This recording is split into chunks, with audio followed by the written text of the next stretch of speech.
right.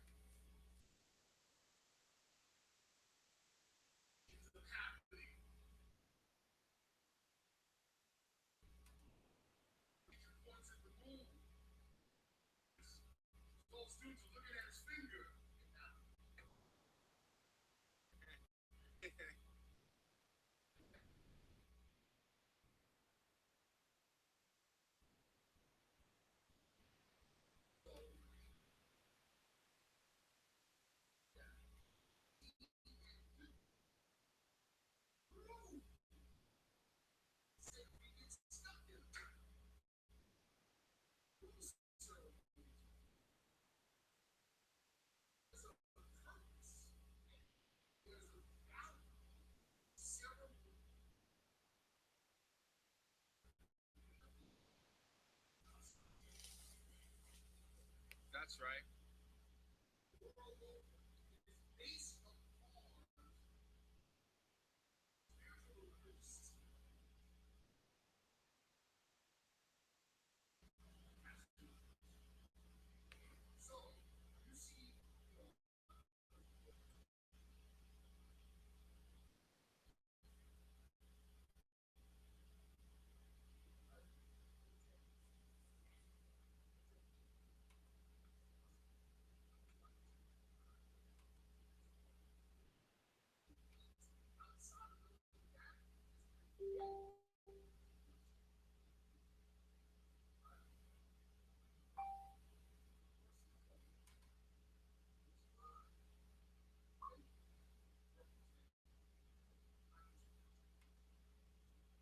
That's right.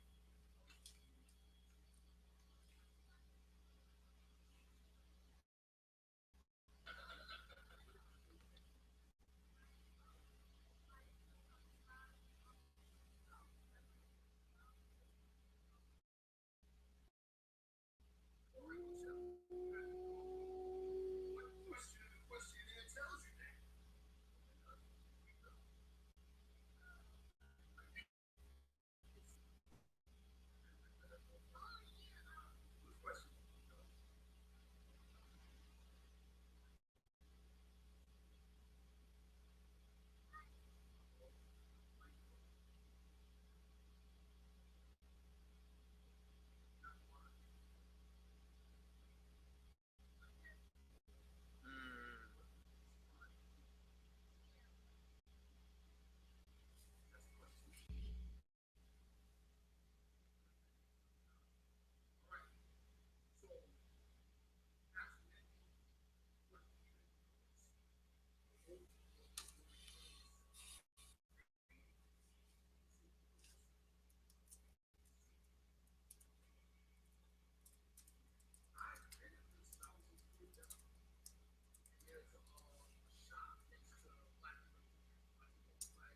that's right.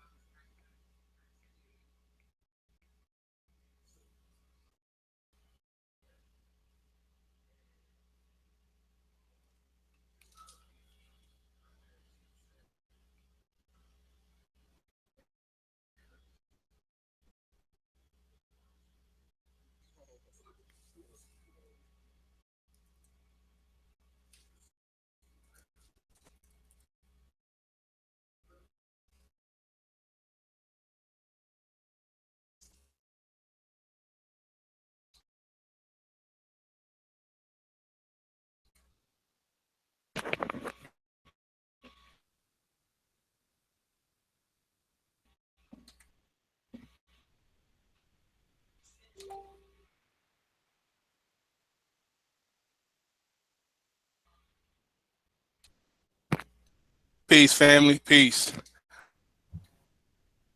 Welcome to. Islam. Can you hear me? Um, yes, sir. I can hear you. Um, I'm just want to let the people know right now. I live as a brother Shemel, and for the people in the chat, don't hear us. Please let us know. Just type up something in the chat. Um, peace, family. Peace.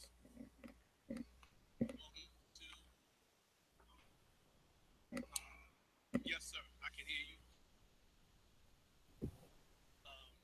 No, right now. think there's a all right, cool. All right. All right. Hear you loud and clear. I think there was some feedback on my end. I just wanted to make sure everything was good. All right. So welcome everybody. You are now tuned into Masterminds with Brother Shemel. And about this, I got my brother. This is part 2 of a dynamic interview. If you've more than likely, if you're checking this out, you've already checked out the first part of our interview on Blog Talk, which was one-on-one with Brother Sharif Anael-Bey, and we're just going to go over. So he really needs no introduction, but what I'm going to do now is just go over if you need to be acquainted. My brother Sharif Anael-Bey, a Moorish American researcher on Moorish history, awesome scholar. What we did the first interview, if you don't know, you just gonna have to catch up. Matter of fact, what I'm gonna do now is I'm going to and I'll be posting the link to the book. I'll be posting so everybody can check that, order it. A lot of people have ordered the book from our last interview. As a result, want to just go in. We're just gonna go in raw, uncut, and take it from here. Here, Brother Sharif, Islam. Islam, everybody. Islam, Brother Shemel. Islam, brother. Glad you can make it. Yeah, brother. So yes, sir. I wanted to before I go into any questioning, was there anything in particular you wanted to touch on first? May have not gotten a chance to speak on in the last part, in the first part of our interview. Well, I mean, the first interview was great. It was outstanding. Covered a whole lot, but of course, there's a lot more to cover. I want to first rise and give praise to Allah, the Almighty, Eternal, and Incomprehensible. I want to give honors to the last prophet in these days and times, Prophet Noble Drew Ali, Savior of humanity, love made manifest so that men can comprehend. I want to give honors to his strategy in implementing Allah's kingdom on earth, which is the Moorish Science Temple of America, founded in 1913 AD in Newark, New Jersey. I want to give honors to all members, all leaders, past and present, of the Moorish Science Temple of America. I want to give a special honor to the host of this show, Brother Shemel. I want to give honors to all the listeners. I want to give honors to my brothers and comrades and Ali's men. Islam, everybody. Brother, we could just go in. You know, just we could go ahead and start, bro. That's good, brother. And I'm glad you gave honors. Let me not be remiss and do the same. I rise in the name of Allah, give honors to all true and divine prophets. I give honors to all faithful members of this Moorish Divine National Movement. Give honors to each and every one of you tuned in. Give honors to my brother, Sharif Anael-Bey. And from here, Islam, we'll just go in. So my first question, yes, sir, that I wanted to ask you was really kind of where we left off. Okay. From the previous. That's pertaining to, you mentioned the importance of ritual. Yes.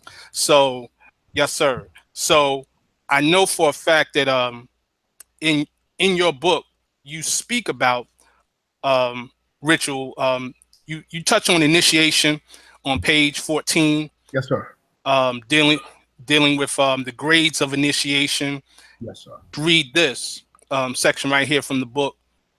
It says, while the intellectual / rational approach will or may yield some results, we maintain that the simple yet extremely difficult task of simply bearing witness law cannot be comprehended by the finite rational mind frees the initiate and clears the way to simply be what he knows.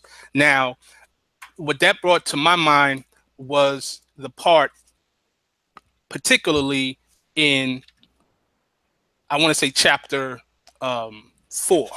Yes, sir. Of the, yes, sir, where it speaks about the aspect of,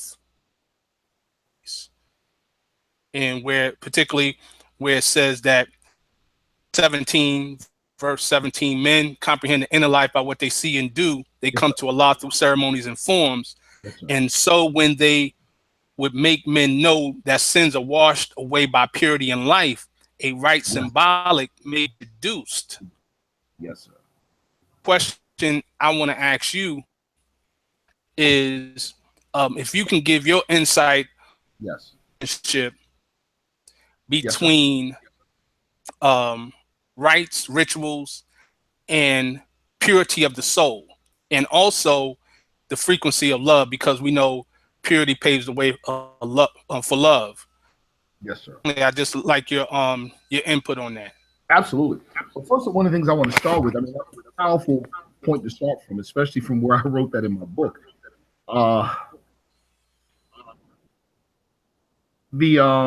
Like where you read from chapter 4, when men will make others know that, you know, you're striving for purity and life, a right symbolic may be introduced. So it says we come to Allah through ceremonies and forms. I want to begin with an example or an analogy from the martial arts community, right?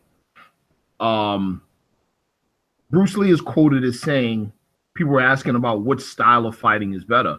And his response was, there is no such thing as different styles of fighting. And it confused the person asking the question, because they were familiar with so many different styles. And so they brought that up, and Bruce Lee said, no, those are not styles of fighting. Those are different perspectives on training to fight. There's no such thing as a different style of fighting, because it's the same human idiot doing the fighting with 2 arms, 2 legs, and a head. Now, when they introduce, or when they invent an individual or a human being with 4 arms and 3 legs, then you'll have a different style of fighting. So what he was doing was he was drawing a distinction between the actual thing and then the approach to the thing. You see what I'm saying? So what is happening with most people, especially in martial arts, is that they get enamored and they get possessed by the approach, and they begin to confuse the approach to the thing as the thing itself. You see what I'm saying? And so they become imprisoned in the ceremonies and forms. And then you have what Jesus called, and also the Moorish Science Temple of America, behold, an altar with no altar fire. You know? Then you have a dead thing. Now you have an idol thing. You know? And so, you know, the significance of ritual is it's a means. Religion is a ritual. Our religion is Islamism. Islam itself is milatu, or faith. You know, that's a state of being. It's our nature, but according to the Quran of Mecca. But Islamism is our approach to that nature. It's our approach to our higher selves. You know what I mean? And so that's the deen. Islamism is the deen. Islamism is our religion. Our ritual is our way to access. That's why ritual is important, because ritual provides the means, by which we honor our forefathers. Ritual provides the means that we remember our obligations to our forefathers and to those coming after us. It provides the means to do so. Without that, from a spirit, let's start like this. Let's start with this. Lama asks Jesus, he says, that was the second question to Jesus, and Jesus says, man is the truth and falsehood strangely mixed, right? He says, man is the breath made flesh, right? And so what are we talking? When we say strangely mixed, we mean artfully, skillfully, you know, mysteriously.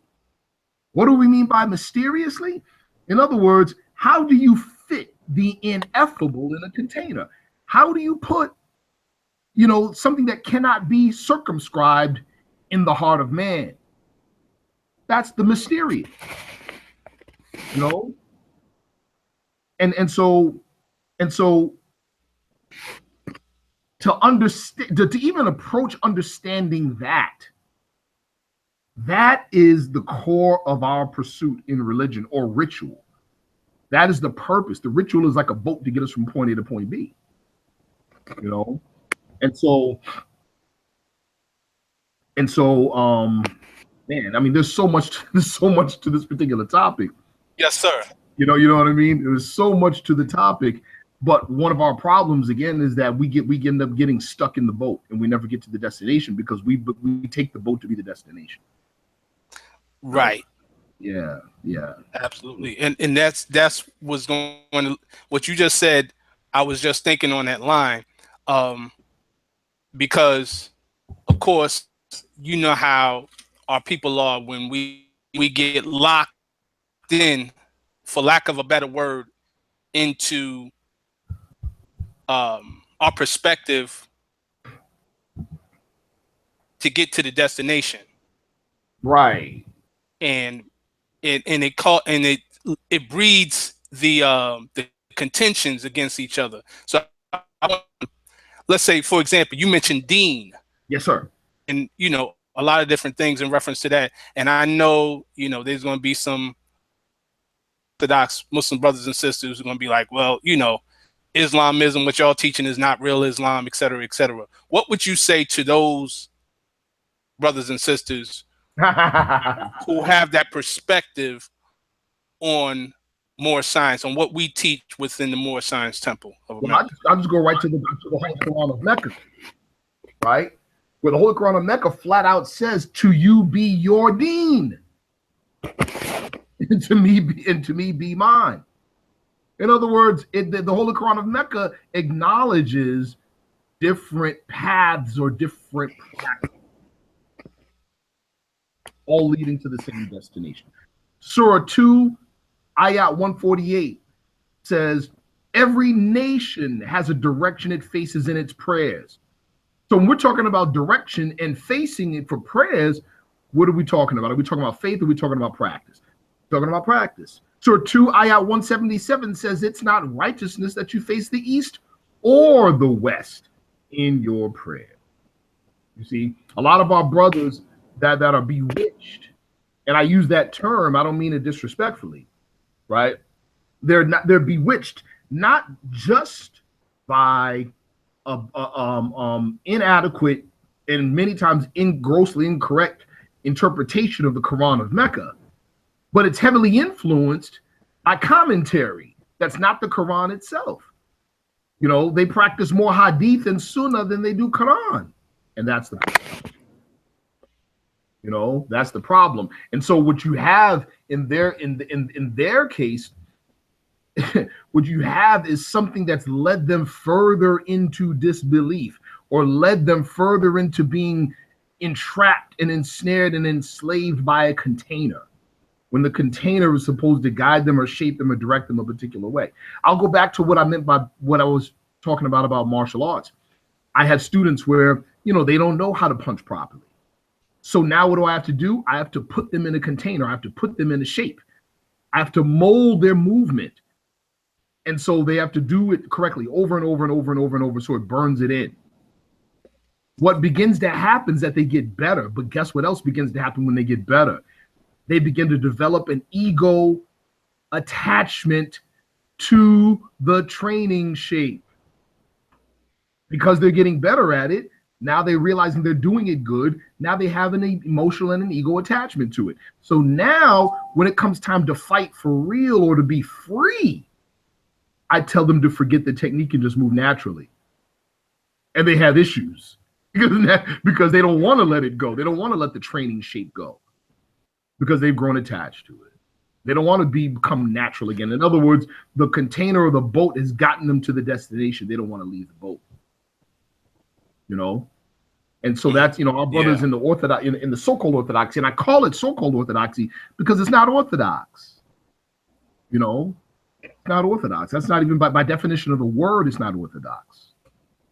Right. Yeah, Right. And that's, I mean, we can go so many places with that too, but I want to get right back on and finish my answer to the initial question. And I'll answer it with something that, ironically and interestingly, a European occultist by the name of AL-IKSIR said when he was describing the scientific definition of magic. And it is, I'm telling you, it is point for point a scientific definition of Islam and Islamism. Scientific. He said this: the definition of magic is to cause change in conformity to one's will. But to will, he said this, the proper magical operation from going from one room to another is turning a doorknob. He said, but to will anything other than the supreme will is to wander further away from it. He said to fail to submit your puny individual will for the will of the divine is to practice black magic.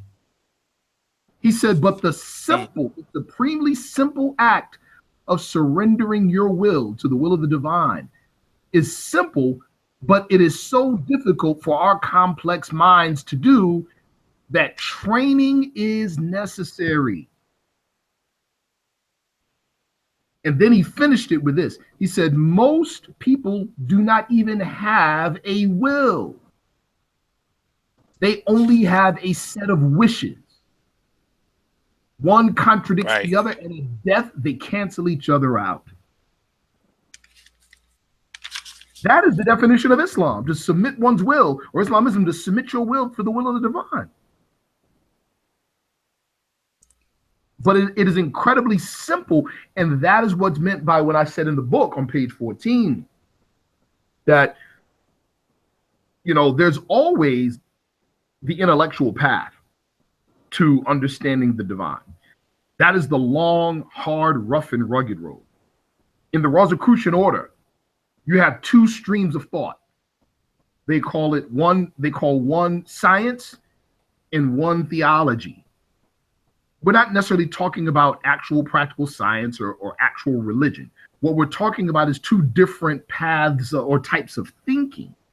You've got the one individual that by his own efforts who investigates and studies and researches and investigates and studies and researches. And then you got the other individual that just opens his heart, you know, and functions off of his feeling and intuition. Both paths on the surface seem opposed to each other, but they both end up in the exact same place if approached correctly. Some of the most spiritual people are people that are scientists. Why? Because they've pretty much exhausted the intellectual capacity and are forced to look face to face with the fact that the unity that is Allah is beyond comprehension. Why is it beyond comprehension? Because your five senses only operate within duality. And if Allah is one, he is beyond duality. Hence, your five senses do not function in trying to contemplate oneness. So we say that finite minds cannot comprehend things infinite. We did not say, and the Quran does not say, that the oneness cannot be experienced. It just says it can't be explained with words. That's what it says. Right. In our questionnaire, it says, what have you to say about the holy breath? And the answer is, all that you can say is it is great. It is good. It was, it is, and evermore to be. Amen. That's all you can say. Right. Because the true description of it is beyond description and it's beyond comprehension. So in other words, the final, like what I said on page 14, right?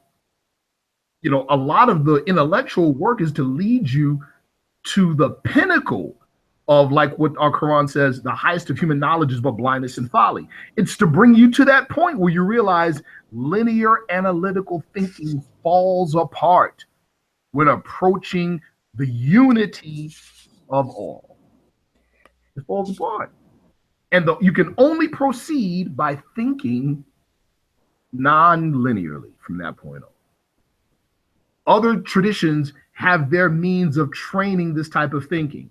Like a very popular one is with Zen Buddhism, where they have these poems that they call koans. And the poems, a lot of times, are questions or statements that have no rational solution. Hence, to even contemplate them, it shocks you out of rational linear thinking. The most famous one we've all heard. What is the sound of one hand clapping? You're playing yourself to even try to come up with an answer. Exactly. You see what I'm saying? Yeah. Yeah. Definitely. That's a bomb right there. That's a definite jewel. We was just starting off with this, the finite mind. Yes, sir. Now, taking it back to chapter 1, because we all know that this is really where we really open up the mysteries. Right. Moorish science. Yes, sir. When we talk about the finite mind, we also talking about time never was when man was not. Yes. You speak about linear thinking, and it's interesting because we know that we tend, us in this plane of manifest, tend to identify things from a linear perspective, past, present, and future. Yes, sir.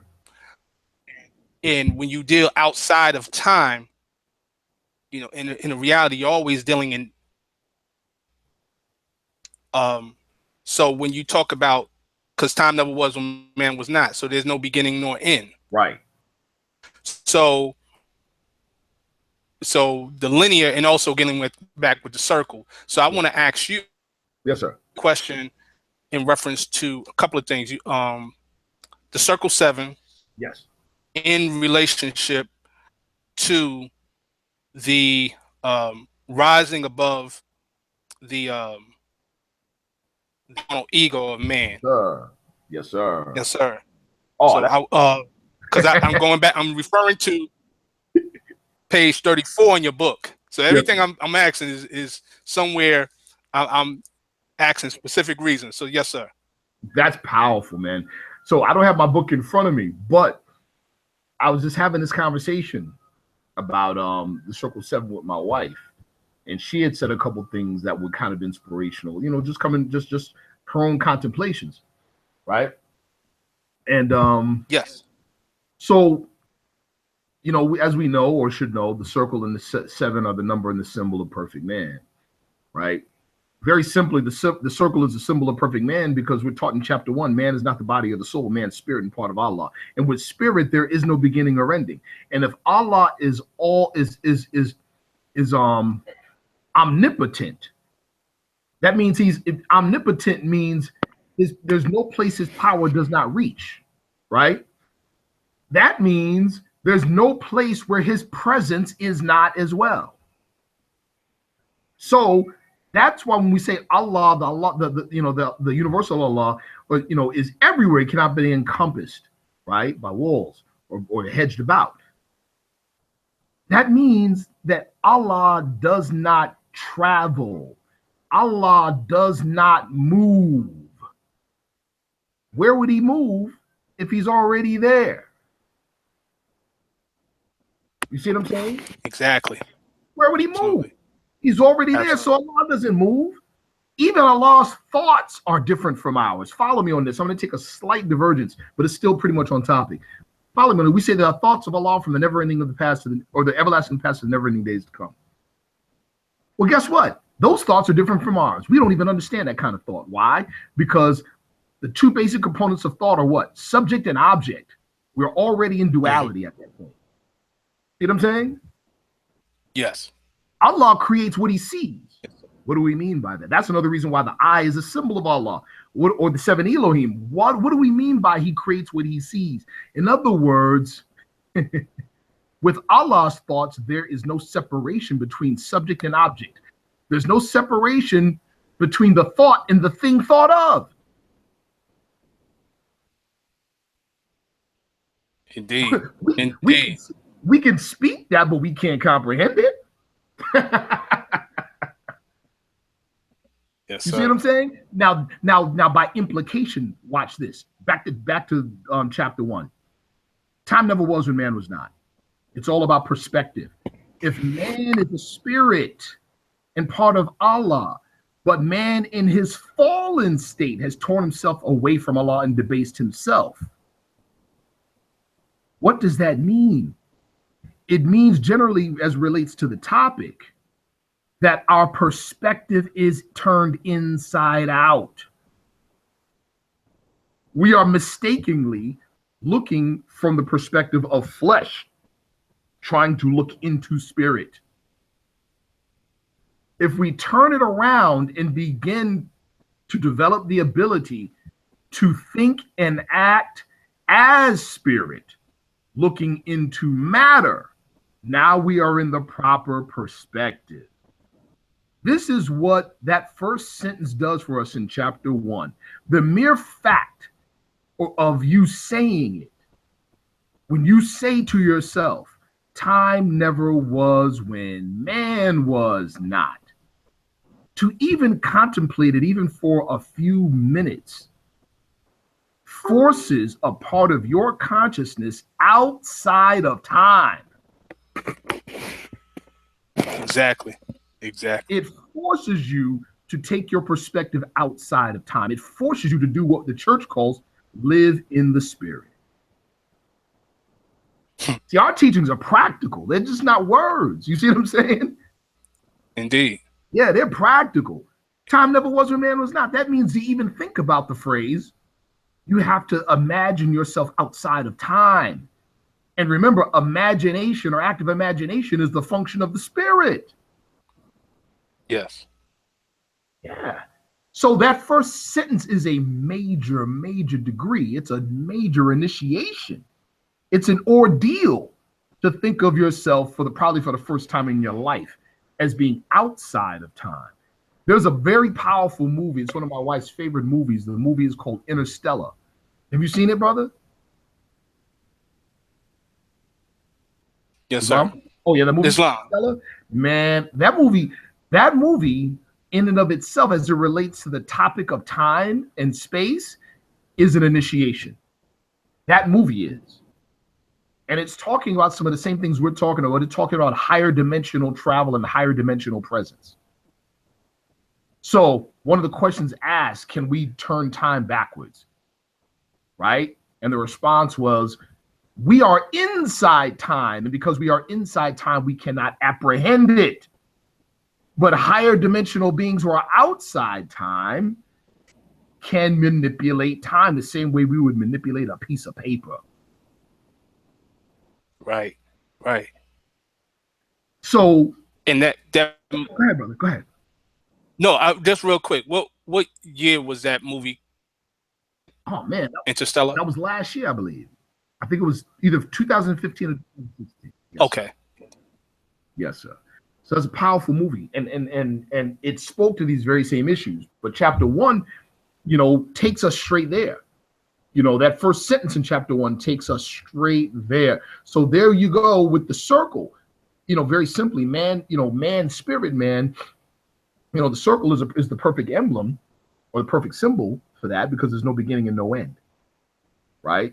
And the thoughts of Allah are from the everlasting in the past to the never-ending days to come, and so is man, the spirit man. There we go. But that perspective, perfect man and perfected man are different. Just like the baby and the old wise man. The old wise man, from a mundane perspective, is what we could say is perfected. The baby is perfect. Innocent perfection. Seeds are perfect. Yeah, it's perfect as the source from which they come, but they are not unfolded into life made manifest. The Arabic term for this state is insan. It implies innocent perfection. Perfection without experience. You know what I'm saying? Yes. Now the 7 describes the mystery even deeper, right? We know in the so-called orthodoxy don't talk about this. They do not talk about this. When we talk about Allah, they'll say Allah is almighty, eternal, and incomprehensible. Yes, we agree. Allah is outside creation. Yes, we agree. But when it comes to the topic of the seven, or when it comes to the topic, what does the seven remind us of? The last five questions in our questionnaire, right? What is Elohim? Elohim is seven creative spirits, everything that ever is was. What are Elohim sometimes called? Or who made devil? Elohim. What are the Elohim? Then the next question, what are Elohim sometimes called? Seven eyes of Allah. Right? Right. And so that deals with the process there. So what the so-called orthodoxy, speaks to is Allah is outside of creation and here are we. He created us and that's it. When you start asking them about the process by which that took place, now you've told the same thing that a lot of the ministers teach you and tell you in the church, or don't question God, or that's not for you to know, and don't talk about that. Mm-hmm. But if man is to be Lord of all the plane of the thing of everything in the plane of things made manifest, and Lord of the plane of soul, shouldn't he know? Shouldn't he know these things? Didn't Allah teach man the nature of these things in Surah 2, ayat 30 through 34? Yes, he did. So shouldn't we know today? We should know the process. If man was made below the angels, but the angels were made to bow to the man in Surah 2, and angels only bow to Allah, man should know the nature of these things. Man should know the process by which the ineffable is made known inside creation. And that is the significance of the number 7 being the number of perfect man. Because it doesn't just represent, beyond creation. It represents the presence of the ineffable inside creation. It is, when you look at that symbol, the circle 7, you are looking at the mysteries behind the Bible, the verse in chapter John 3:16, for God so loved the world, he gave his only begotten son. You're looking at the mysteries behind it. It's not his only begotten son, Jesus, of 2,000 years ago. For God so loved the world, he gave his only begotten son. God meaning universal Allah, wisdom, will, and love. Right? Right. And the son meaning what? Allah's presence in his creation, love. You see what I'm saying? So when he says God so loved the world meaning what? Manifest creation. And the term love in this case, going back to something you had asked before about the love frequency, love in this case is exactly how it was said in the Matrix Reloaded, when the program was talking about love, and Neo looked crazy at him. And he said, oh, you think it's strange that programs speak of love? And he said, it's a human emotion. He said, no, it's just a word. What's important is the connection the word implies. Right. So that's what love is in this respect. You see what I'm saying? That's what it is. It's the connection between the ineffable and his creation. The connection between Allah, who's beyond creation, and his creation. And the crown of that creation is who? Man. Yes, sir. Indeed. Yeah. And so Jesus was what? Jesus wasn't, quote unquote, God the Son. He became God the Son, according to the Apostle Paul, Romans 1st chapter, 1st through 3rd verse. He said he was born the seed of David according to the flesh. And we know that Joseph was of the bloodline of David and not Mary. Said he was born the seed of David according to the flesh, but declared to be the Son of God with spirit and with power in the resurrection. That's what it says. Yes, sir. You see? Yes, sir. So he became the personification of God's presence on earth. And we are commanded to do exactly the same. Indeed. We're commanded to do exactly the same. So that's why the 7 is significant, because it represents the process by which this all took place. You know? Yes, sir. Yes, sir. Indeed. 7 represents the creative matrix. When we talk about the Elohim, we're literally talking about, the hands of God. We're talking about God's supporting staff as it relates to creation. That's what we're talking about, And if we take it a step further, like in my book, we talk about, I mentioned the Hindu tradition calls it chakras. The Honorable Elijah Muhammad in one of his old lessons called it the 7 lesser brains in man. And how these lesser or these energy circuits, as you might want to call them, how these energy circuits directly relate and correlate to 7 days of the week, 7 planets in the solar system, which are focus lenses for the 7 planetary logos, so what we call the 7 Elohim. Indeed. What you just said makes me want to ask the question, because you mentioned about the sevenfold nature, and of course you also touched on the threefold nature. Yes. So triune Allah. So if you could, I know we touched on it. We did touch on it in the last interview, but if you could just briefly, yes, sir, go over the relationship between the 3 and the 7. Yes, sir. Pertains to wisdom, will, and love. Yes, sir. Breathing forth the 7 creative spirits. How does those apply? Absolutely. So first,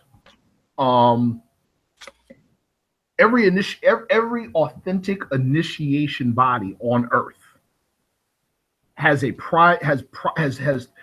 primary system of 3 degrees.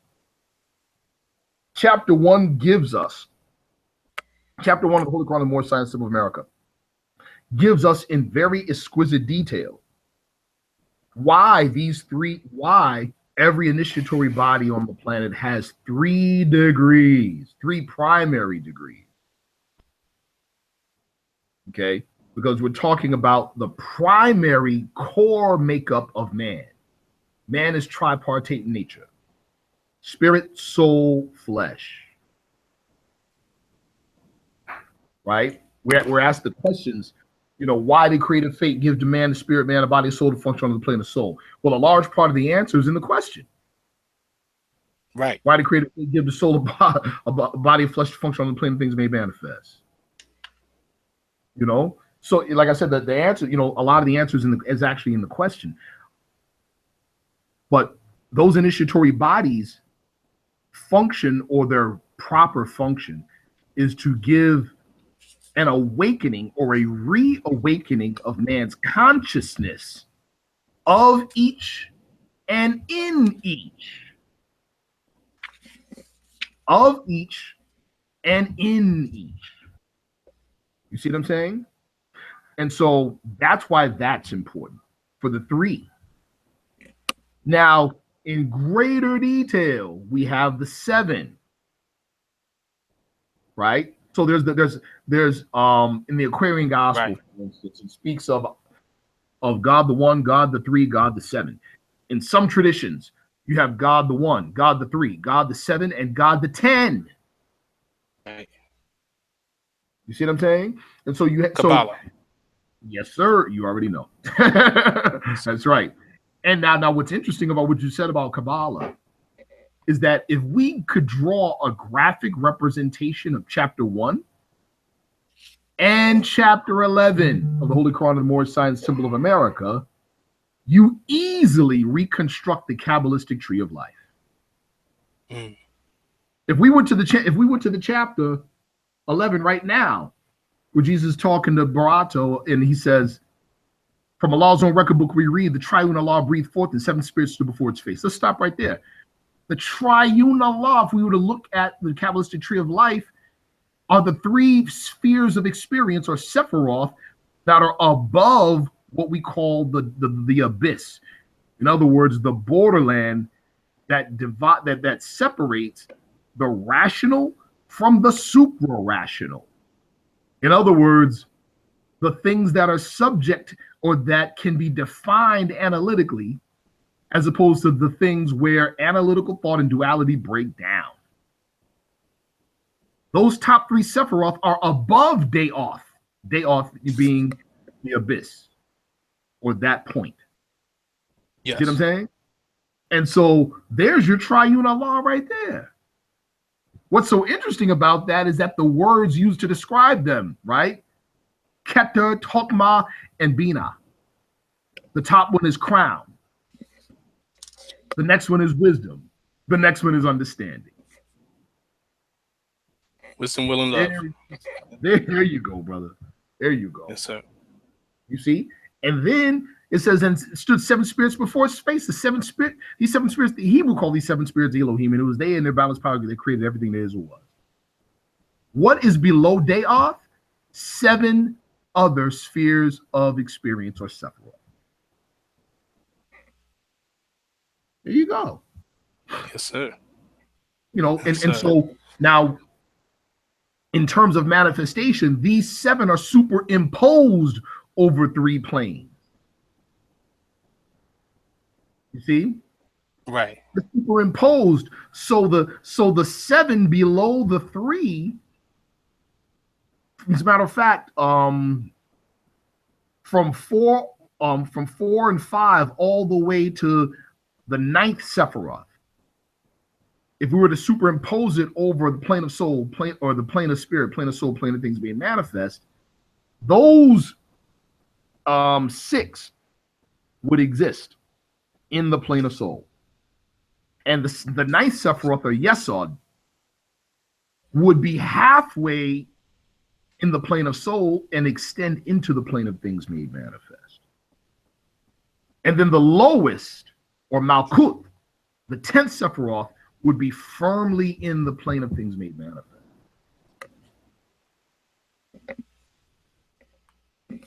Yes, sir. Our teaching is something else, brother. I'm telling you, prophet. Absolutely. You know, Absolutely. And I'm as you are saying this, I actually have the book open, so I'm actually following you. Not that you're actually reading it out, but I'm following you. yes, based on what you're putting out. I see the diagrams and everything. So everything you're saying now is mentioned in the book. So praise Allah. Yeah, definitely praise Allah. Yes, sir. Beautiful. Yeah, brother. It's go ahead, bro. Go ahead. No, go ahead. You go ahead. So you know, the prophet, I was talking about this in Sunday school earlier today. How we're taught in we're told it's demonstrated in the Moorish Guide newspaper in 1928 when it spoke of the coming release of the Holy Quran of the Moorish Science Temple of America to the members via the governors of each temple, right? And it mentions the difficulty in putting together a religious text or an inspired text that is devoid of cultural color or influence. And said basically that was one of the challenges in putting together the Holy Quran of the Moorish Science Temple of America. Now check this. Guess what's so interesting about our Holy Quran of the Moorish Science Temple of America as it relates to that? It's only the last 4 chapters that deal with anything specifically Moorish. Think about that. Right. That's true. Everything else is clean, pristine. You know, Jesus makes a slight reference in chapter 11 to another culture. He says the Hebrews call these 7 spirits Elohim, but our brothers in the Caribbean call them Orisha. How about that? What did he give us? He gave it to us plain, straight, no chaser, like how the Honorable Elijah Muhammad put it. Islam, mathematics is Islam, and Islam is mathematics. But as we're instructed in chapter 47, right? Each temple, each subordinate temple is to form under the covenant of love, truth, peace, freedom, and justice, and create its own laws and customs in conjunction with the Holy Prophet and the Grand Major Temple. In other words, we are building and recreating ourselves culturally. And so we were provided by the prophet, through the will of Allah, with a religious text that allows us to do that. It came clean. You see what I'm saying? We don't got to worry about following it and turning into second-class Palestinians, second-class Saudis. You see?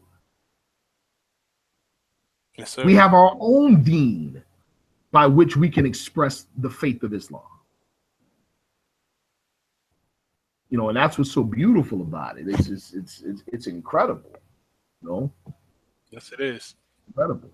Absolutely, brother. That's, man, you just dropped it right there. Because when you, just the aspect of just the last portion, Circle 7 being specifically Moorish, it raises my mind. So what we have going on in the movement today, yes, where you have a large mass of our brothers and sisters who come into the movement, say they're Moors, yes, have a subtle adverse disposition, yes, against members of the Moorish Science Temple of America. yes. Specifically, they'll even go as far as to say, "Oh, well, y'all like the church." It just, can I address that? Oh man, absolutely. I was one of absolutely, brother. I was one of those brothers. I was one of those brothers coming in like, man, I studied this, I studied that, I know this, I know that. Man, these people in there are simple-minded. They simple-minded, right? But now follow this.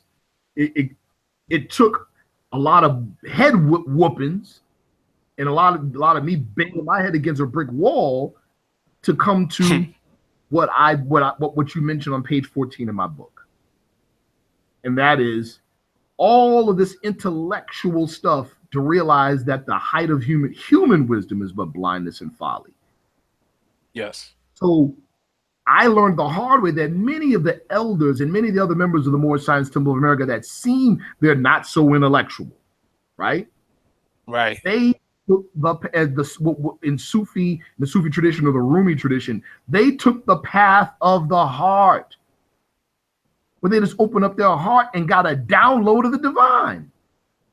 Yes. They're closer than many of us. And that's just the fact. Because they opened their heart up. They surrendered. You see what I'm saying? My wife is a perfect example of that. And so, man, I learned that the hard way, brother. I did. I learned that the hard way. And I remember there's this one sister. Shout out to this sister. I won't name her, but anybody in Temple number 11 will know exactly who I'm talking about. Shout out to Temple number 11 and my former Grand Sheik and my brother A.L-IKSIR Bey and his family and his staff and the members there in Philadelphia, Pennsylvania. Well, there was this one public event, and this one public event, and there was this one brother, one of these super scientific brothers, who was taking everybody all over the place, beyond Jupiter, beyond Pluto, with all these super sciences and everything. And he had a large crowd around him. And so the sister was listening. And then she says, Islam, brother, I want to ask you two questions. He goes, okay, sister, go ahead. She said, do you love the prophet? And he was like, what kind of question is that? What do you mean? Of course I love the prophet. Why do you ask me that? And so she just looked at him and said, then why are you not in the temple? And walked off. He chopped his head clean off for two simple questions. Now, I'm going to tell you about this particular sister. This particular sister is slightly developmentally challenged. She learned how to read and write in Sunday school, brother. That's powerful. Listen. Bro, she'll beat you blind with that Quran, brother. Right. Right. Yeah, yes, that's powerful, brother. That's powerful. She learned how to read and write in Sunday school. Right. Which, man, look, and look, you just brought to me something that, and I this is no, I don't mean to offend anyone, but if you take it the way you take it, I'm just gonna say this. Yes, sir. You know, give honest to all my brothers and sisters out there. Clock of Destiny. I want to say this point. Yes, sir. Because I remember this statement. This was a statement of CM Bey. Yes. Correct me if I have this misquoted. Go ahead, brother. I'm paraphrasing that. That he thought that religion was for those who were illiterate. I'll quote it, brother. Page 9, Clock of Destiny, book 2, I believe. He said, "Religion is for the ignorant who can't read." Right, but it shows. But the beauty of what you just told is that it was through her coming into the religion of Islam that she learned how to read. Ain't that something, Mo?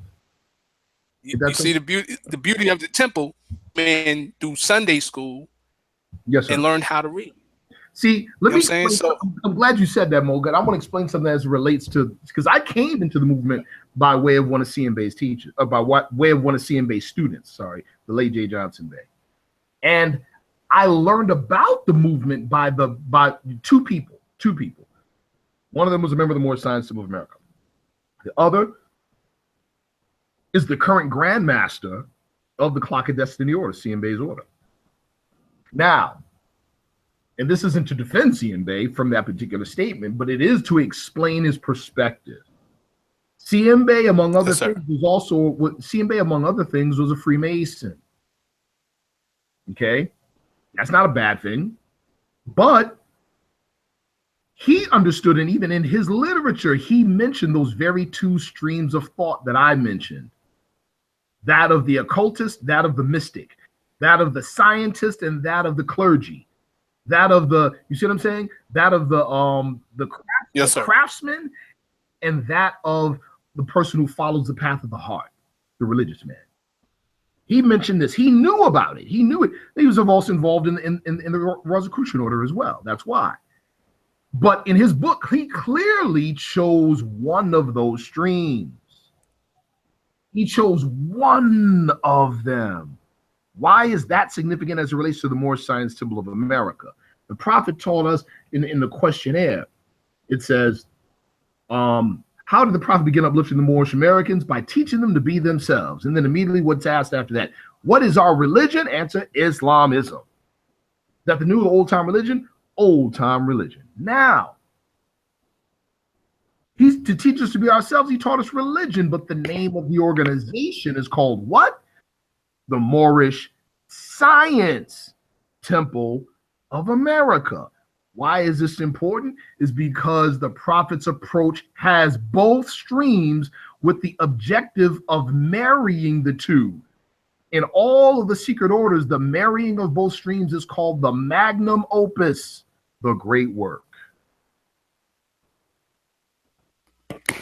Yes, sir. So we got both. We have both. As a matter of fact, in scientific Illuminism, the motto in scientific Illuminism, and I love this motto, is the method of science, the aim of religion.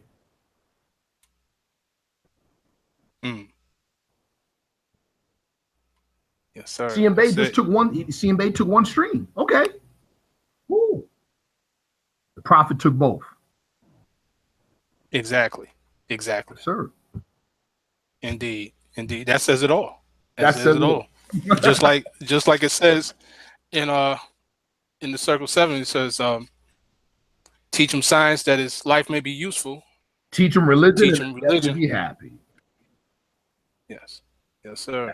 It's powerful, brother. We are, man. And again, once again, as I mentioned in the beginning of the book, the introduction, the objective of me writing the book, to the best of my ability, was to demonstrate that the Prophet's teachings in general, but the Holy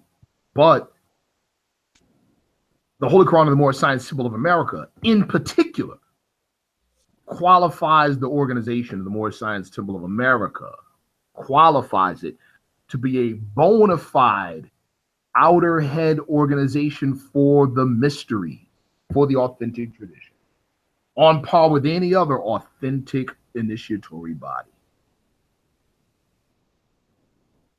Yes, sir. On par. Indeed. Yes, sir. Indeed. There's a sister on the chat, I see it, brother. Sister Jean Bay. Yes, Yes, sir. sir. If you could expound on the method of science. Brother, beautiful.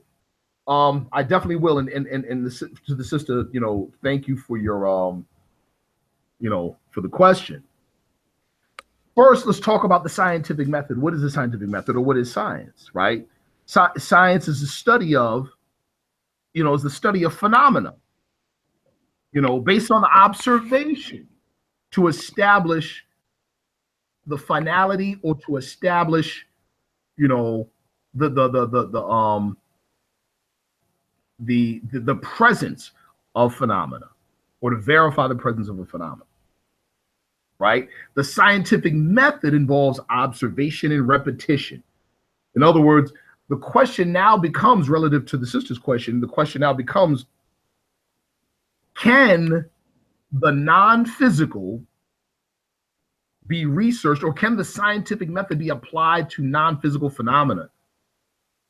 Absolutely. We talked about this in Sunday school earlier, right? You have some people, some of our people, some Moorish Americans, who will say that astrology is not a real science, it's a pseudoscience, and blah, blah, blah, blah, blah, right? Well, the difference between astronomy, follow me on this, sister.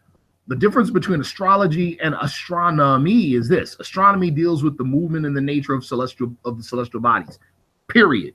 The physical celestial bodies. Astrology deals with the movement and nature of these celestial bodies with specific reference to their energetic influence on the psyche, the human psyche.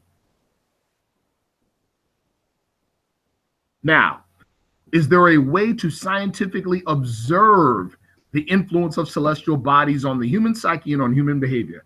Absolutely. Ask any nurse practitioner, or any police officer. Step up patrols and observations during or approaching the full moon.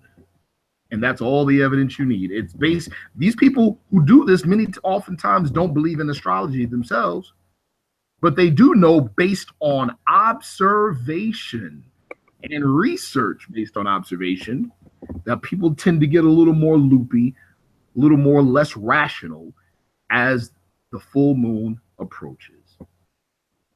And the only explanation is that there has to be some correlation between the moon being full and an influence on the thinking and the emotions of human beings.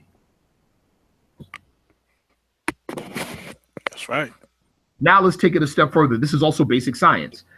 If you were to look at the sun, outside the perspective of the earth, and you were able to observe the earth and the sun as the earth goes around the sun, it takes exactly 6 years for the earth to travel 180 degrees. In other words, from one side of the sun to the other side of the sun. Obviously, this drastically, every part of that motion changes the direction and the nature of the radiation that the earth receives from the sun. The angles change. The nature of it changes. And we're not just talking about that. We're talking about also the cosmic rays coming from the other planets and the other stars in the constellations that the north pole of the earth draws a circle around as it wobbles on its axis and then travels. So all of those celestial bodies are projecting cosmic rays that touch the earth. This is all a known fact. We are being bombarded with cosmic rays coming from various areas of the universe constantly. This is well known. The actual physical makeup of your flesh and tissues are directly related to stellar material. This is well-known science. Now, these cosmic rays influence everything about us. But now I want to talk about them influencing us at the moment of conception and at the moment of birth. What is happening during this point? DNA is being formed and the bodies are being formed. right? So, Right. at the point of conception and at the point of physical birth, there is an imprint on your DNA that is unique. And that imprint is based upon not just what cosmic rays have bombarded or influenced, but the directions, the angles, etc., as it relates to where the planet was and the angle it was on its way around the sun. That North Pole, when it wobbles, it draws a circle that goes through various stellar constellations, and each one of these are projecting cosmic rays. How many constellations? 12. 12 star cluster. What have we just scientifically described? Your natal birth chart.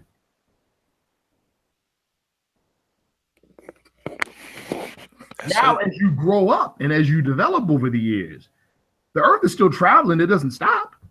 The Earth is still traveling the same cycle. Now, mind you, it's a cycle that it travels. So if it's a cycle, guess what it is? It is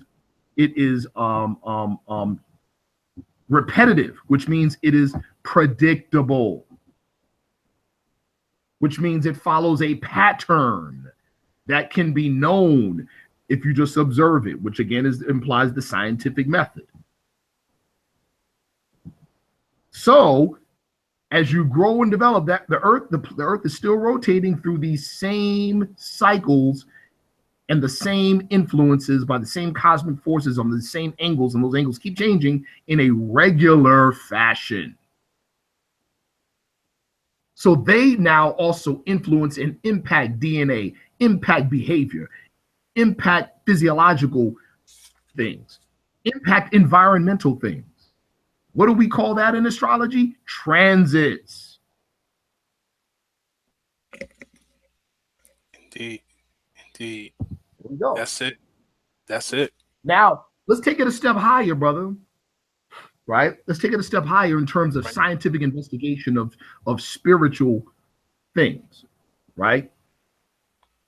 We say spiritual, we're talking about those things that influence the things that we see, right? Yes. So you have in what is known in the Hebrew tradition as Kabbalah, you have what's called gematria. And gematria deals with the energetic numerical schema with words and letters. So if you have a word, like for instance, the word love, and then you have a word, the word will, separately, they have two different definitions just on the surface. But in the Hebrew, both of those words have the same numerical equivalent. And because those words have the same numerical equivalent, that means on the deeper level, they have a link because they come from the same energetic source. So the words love and will, if you look deeper, are connected. That's why we say, right, in the Holy Quran, the line uniting divinity and matter. What is that? The will. Because when will of man and will of Allah are one, the resurrection is a fact. And it was the will of Allah to make himself known in the creation.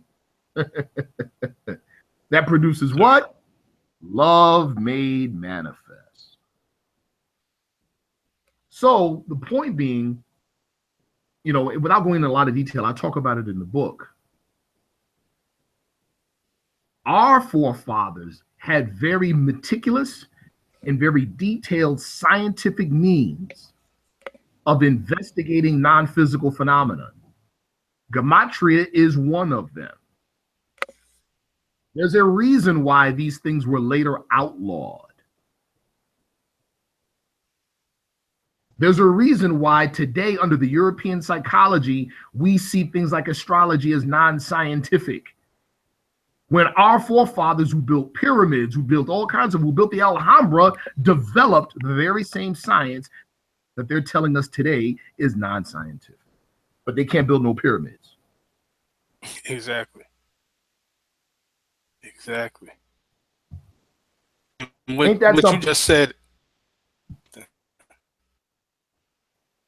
it all means, even with Noble Dra Ali, in conversation a couple of days ago about this, in reference to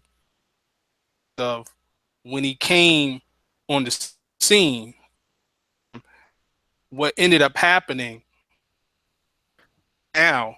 Brother, could you repeat that? Because you were breaking up. Could you repeat that? I couldn't hear it. Yes, sir. I was saying about Noble Dra Ali. I had the conversation a couple of days ago. Yes. Coming on the scene in due time, and what took place after to what you have now, meaning that take the covers off the secret societies. Yes, sir. Now you have a situation where, and I don't claim to be part of any Masonic order whatsoever, but just in conversations. Yes, sir. When they come across this Moorish science, those brothers and sisters who come across me and other members of the temple as well, yes, amazed at the information that's being revealed. Amazed, brother. Amazed.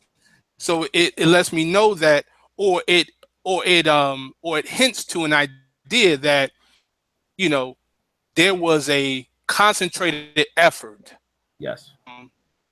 This information, and just as you alluded to in the last part, the previous interview, part of our interview, where you said how through what you went through just to find out that all of that was contained in a short, small pamphlet, right? And everything was condensed in that.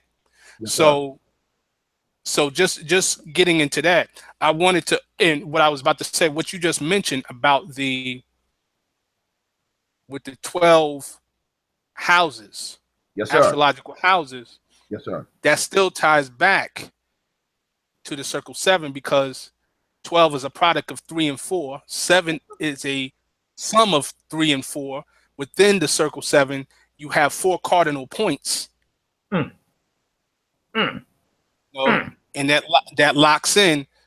Law governs all events. So there's a direct relationship, as you talked about, with the method of science and also the spiritual side as well. You know, the deeper side. So yeah, absolutely, brother. You just took it with that. I want to add to that. That's powerful. That issue is not addressed a lot at all about the quadrated circle, or why there are breaks in the circle at the cardinal points. Right? Yes, sir. We're taught in the Bible that God put, you know, four angels with flaming swords at the gates of the garden. You know? Yes. So we know that the circle is a symbol of spirit man, perfect man, spirit man. Right? Yes. Now, the circle is now okay. Let's talk about Freemasonry for a second. Shout out to my brother Lasana Tunica Islam. I see you in the chat, brother, man. Let's talk about the circle for a second, or Freemasonry for a second. Chapter 5 of the Holy Quran of Moorish Science, Temple of America. Jesus says, "These tools remind me of the tools we use in the work we handle in the workshop of the mind, with things made of thought and build up." Meaning the physical tools aren't the tools at all. They're shadows of them. They're emblems of them. They're symbols of the real tools. That's a lesson in and of itself. But let's talk about it. The circle, we use the square to measure all our lines and straighten out the crooked place of the way. Make the corners of our what square? Conduct square. Meaning that's a degree. That's like the EA degree in Freemasonry. You know what I'm saying? That's like, okay, well, can you control your actions? You know, Jesus teaches us in our Holy Quran of Moorish Science, Temple of America, that the sin lies in the thought, not the deed. Well, most of us have to work up to that. So it's a significant accomplishment if we think about, you know, something we shouldn't be doing, but we don't do it. That's significant. It's not enough. It's inadequate, but it's significant. You see what I'm saying? And then the next stage is what? Indeed. We use the compass to draw circles around our what? Passions and desires and keep them within the bounds of righteousness. Now we're at the degree of dealing with the unnumbered folds on the plane of soul. In other words, if I can catch it at the thought level, I'm doing significantly better. The square deals with the actions. Okay, I thought about it, I just didn't do it. The compass, oh, we beat it on the soul plane. Oh, I beat it before I don't even think about it now. You see what I'm saying? Yes, sir. Right. Now, as it relates to what I mentioned regarding the angels, the circle represents the spirit plane, right? But the square, and this is in every authentic tradition, the square represents rooting in solid manifestation. So when you look at the circle 7 emblem, you're not looking at the tools that are used in the building the temple of perfected man. You're looking at perfected man in symbol itself. You're looking at the result of the use of the tool. You see what I'm saying? Yes, sir. You're looking at the result. So the square, just like in the pyramid, if you look at the pyramid from the top, from the bird's eye view, you see the 4 corners. The 4 corners demonstrate a rootedness within matter. And how does the spirit access matter? Through the cardinal points. So those breaks in the circle represent the points by which spirit flows into matter. Those are your 4 points of Jacob's ladder, where the angels go to and fro with their messages.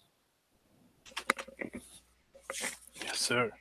But here's what's even deeper about our emblem, brother. We know that matter is an illusion. That's why you only see the imprint of the square, but you don't see the square. It tells the truth. like how the one would-be avatar told Neo in the Matrix, there is no spoon. You know what I'm saying? There is no there is no square. Exactly. Manifests are an illusion. Yo, our problem is something else, bro. Oh yeah, absolutely. And the sister Jean Hills asked another question: sin is in the thought or the carrying out of the thought? It's in both, sister. But since man is not the body or the soul, man is spirit and part of Allah. The way our prophet taught us in our Holy Quran of Moorish Science, Temple of America, Jesus said, "He who covets is a thief." Why? Because in my mind, I've already done it. You see what I'm saying? In my mind, in other words, I'm not a flesh being, I'm in flesh. You see? Yeah. So if I thought it, the part of me that's more real than my flesh has done it. You see? And so sin is in the thought, because man is a thought of Allah. Man is not the body of the soul. You're not flesh, you're in flesh. So yes, sin is in the thought. But that's such a high degree for us, especially in the United States of America, where we've told that we're free, and we equate freedom with permission. Right. You see what I'm saying? Yeah, we equate freedom with permission, and they're not the same. They're not the same. You know? So that's a high one, even the lowest degree in what we're talking about. In other words, I thought about it, but I didn't do it. It's pretty high for many of us from a moral perspective. That's real. Yeah, it's real. But it shows you how low we've sunk. It shows you how did Jesus say it in the when he went into the wilderness? My lower self is strong. By many ties, I'm bound down to carnal life. Exactly. Yeah. You know? Yes, sir. Yeah, brother. So. I want to go into part of your book. Well, actually, it's your cover. I Yes, know sir. that up a Yeah. lot. But you don't have to go all the way in it. What I'm going to do here for the people on the chat is I'm going to try to see if I can actually show the image real quick. I'm going to share it. Then when I Yes, sir. share it, I'm going to read some of your caption in your Yes, sir. book Yes, sir. on it. So give me one moment. Okay, so this is the image here, a rough image of it. And I'm just going to, okay, so what it says here to the book, and this is on page 83 if you have the book, it says 16-dimension stereographic polytope. Yes, sir. Polytope within a 4-dimensional tesseract. And it says this is a graphic representation of the unified field fitness philosophy and representative vastness and complexity of inner space or the inner spiritual realms. Now, before I ask you to go into that, let me just show you. I want to explain to you that when I saw the caption, I kind of lit up because I went into polytopes in my last book that I put out, which was What is the Devil Sometimes Called? Nice. And I was dealing with it from the aspect of dimensions and density. Praise Allah. Because we know about the ether is becoming more dense. So I went into a whole section in that book about it. So if you could just go ahead, demonstrate. Brother, I gotta if you did that, Mo, I gotta get your book ASAP, bro. Yes, sir. Yes, sir. Wow. Well, what I wanted to demonstrate on it very, very simply with what the emblem conveys. Let's start with a fact about the human brain. The human brain has more, it is literally the most complex physical thing in existence. The human brain. Literally the most complex physical thing in existence. The human brain has more neural connections than there are stars in the galaxy. That's ridiculous. That's ridiculous. More connections in the brain than there are stars in the galaxy. What does that tell us, among other things?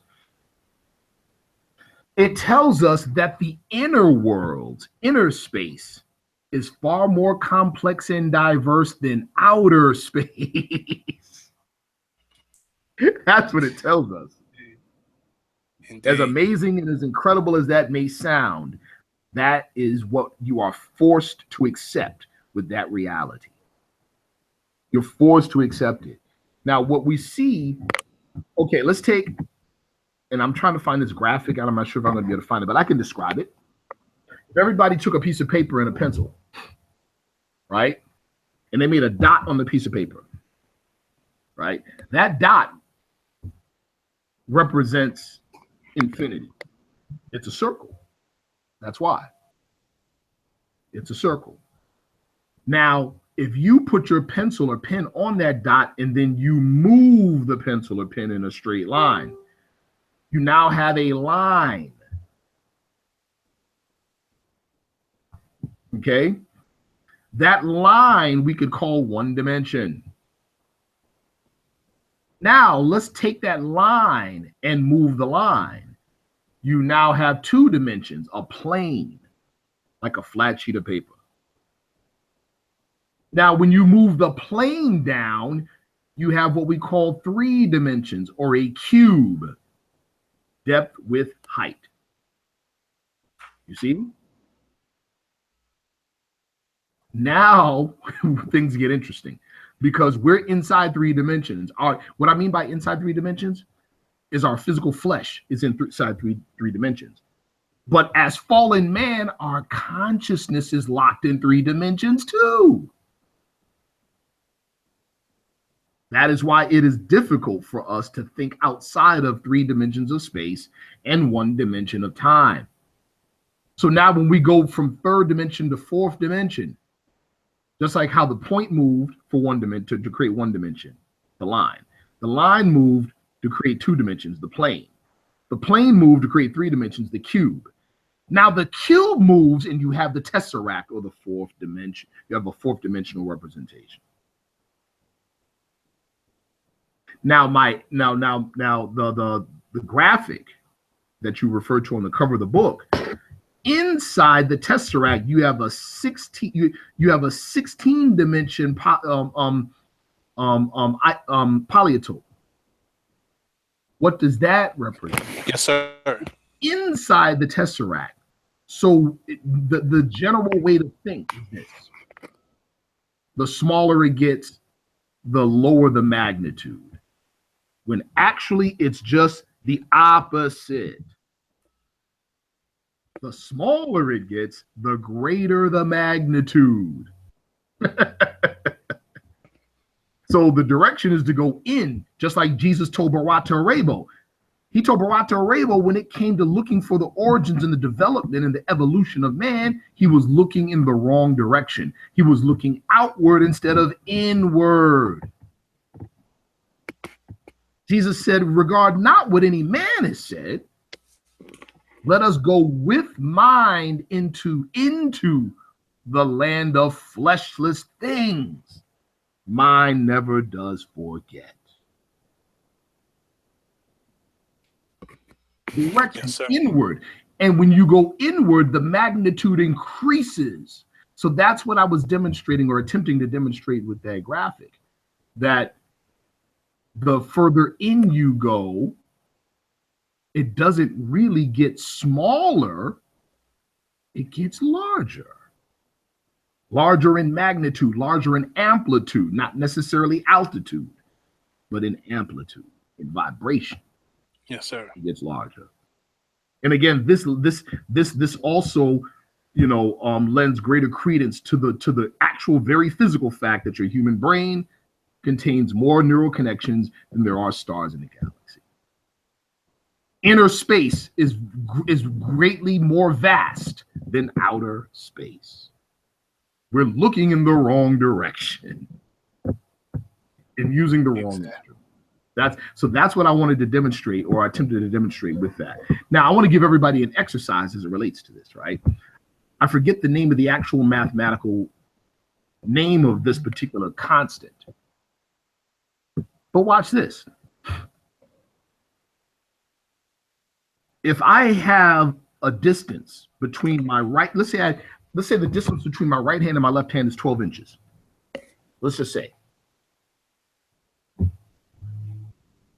If I move my hand half that distance, they're 6 inches apart, right? Yes. If I move my hand half that distance, they're 3 inches apart, right? This is going to be like that statement, time never was and man was not. It's going to blow your rational, linear thinking mind. If I move it half that distance, it's now 1.5 inches, right? Yes. And so on and so on. I keep moving at a half distance. Here is the $64,000 question. Will I ever reach the point where one hand touches the other? Never. What does that tell you? There is an infinity of space in between your two hands. Literally. That's real. Mathematically proven. That's true. Exactly. It's mathematics. That's correct. Yes, I will always be able to move a half a space. That's it right there. Yes, sir. And that literally is what that emblem is seeking to convey to the mind. That's it right there. The land of fleshless things. That says it all. It's inside you. You don't got to get in a spaceship. It's inside you already. That's it. That's right. You are the mothership. Yes. Yes, you are. Yes, in a very simple way, we described how the doggone tribe, the priesthood, know about the Sirius star system without ever getting into a spaceship. Right. Right. Exactly. Yeah, man. It's powerful. Yes, sir. It is powerful. It's powerful. And this is all put in our Circle 7. It's so simple. Yes. In simple language. Yes. But like you said, the concepts are so expansive and go complex in terms of how we can just think this out. But that even goes back to what we explained earlier, or you explained earlier, about there's two ways you can approach it. Yes, sir. From the aspect of intellect, yes, or sir. the aspect of the experience. Yes, sir. Two ways. Right. Two different ways. That's right. You know, yes, sir. All paths lead to the top of the mountain. You know, all paths lead to the top of the mountain. That's Indeed. it. Now, in the explanation, I did mention your unified field fitness. Yes, sir. Philosophy. You did mention it on the previous part of the interview. If you can just reiterate about unified field fitness. Yes, sir. Yes, sir. Yes, sir. Actually, I have a definition. If you follow me on Facebook, or if you're on Facebook, Google Sagala Institute for Bioenergetic Transhumanism, and you'll see the definition. I'll read it. The definition of unified field fitness is the concept in which three or more different human functions are seen to be fundamentally identical and mutually dependent. The other definition I give is a means of describing all fundamental human phenomena in terms of a single framework. It's a philosophy that embraces the idea of integrated existence and seeks to immerse humanity into a conscious understanding of this idea through an intensive study of integrative or gestalt bioenergetics. Gestalt theories examine the totality of a structure, in this case, the complete human composite, or spirit, soul, physical body. Each part, or body of a gestalt requires certain conditions and fixed conditions to function properly within the whole. What happens to each part of this structure is determined by an intrinsic law inherent within the whole. And it is this intrinsic law that emerges to the conscious mind through repeated working of the gestalt mechanisms through unified field fitness. Essentially, the gestalt ideal presumes that the whole is greater than the sum of its parts. Let me explain that in a very simple way. In the chapter on the soul of man, right? We're taught that thinking, understanding, reasoning, and willing, call these not the soul. There are its functions, and there are its functions, but not its essence. In other words, if our soul had a body, which it does, we have a soul body, thinking, understanding, reasoning, and willing would be its senses, or would be its limbs. It would be the limbs of that body. See what I'm saying? And so when we can identify these things, we are now by identifying when we think, when we reason, when we understand, when we will, when we identify ourselves in the process of these things, we begin in other words, the actual, that's how we learn to get in touch with our own soul. That's how we can, identify our own soul. That's how we can identify it. So in other words, the reality of our soul begins to emerge by us working with the components of our soul. You see what I'm saying? Yes, sir. Absolutely. That's what that is. It's like the exercise I gave on the first interview, where I had everybody repeat verbally the Moorish American prayer, repeating after me. Then I had everybody repeat it in their head. and then made everybody, ask themselves some simple questions. Well, you repeated this in your head. What was doing the talking when there was no sound? What was listening? Right. No sound. You Exactly. clearly heard the voice in your head speak the words, but no sound was made. You clearly heard the words being spoken, but no sound was made. Well, who was doing the speaking and who was doing the listening? So right there is proof positive to you that there is a part of you that functions outside of your five senses, which means there's a part of you that functions outside of your physical body and is not dependent on senses. Indeed. You see what I'm saying? Indeed. And so, Yes, sir. unified field fitness is actual. Another way to describe it: those that are in the craft. When you talk about speculative Freemasonry and operative Freemasonry, those that are in the know the difference. Speculative is symbolic. That's what speculative is. Speculative is symbolic Freemasonry, meaning the physical temple. The physical temple is the physical location is symbolic of something. Operative Freemasonry it's not symbolic, meaning the work is done in the real temple, which is the human body itself.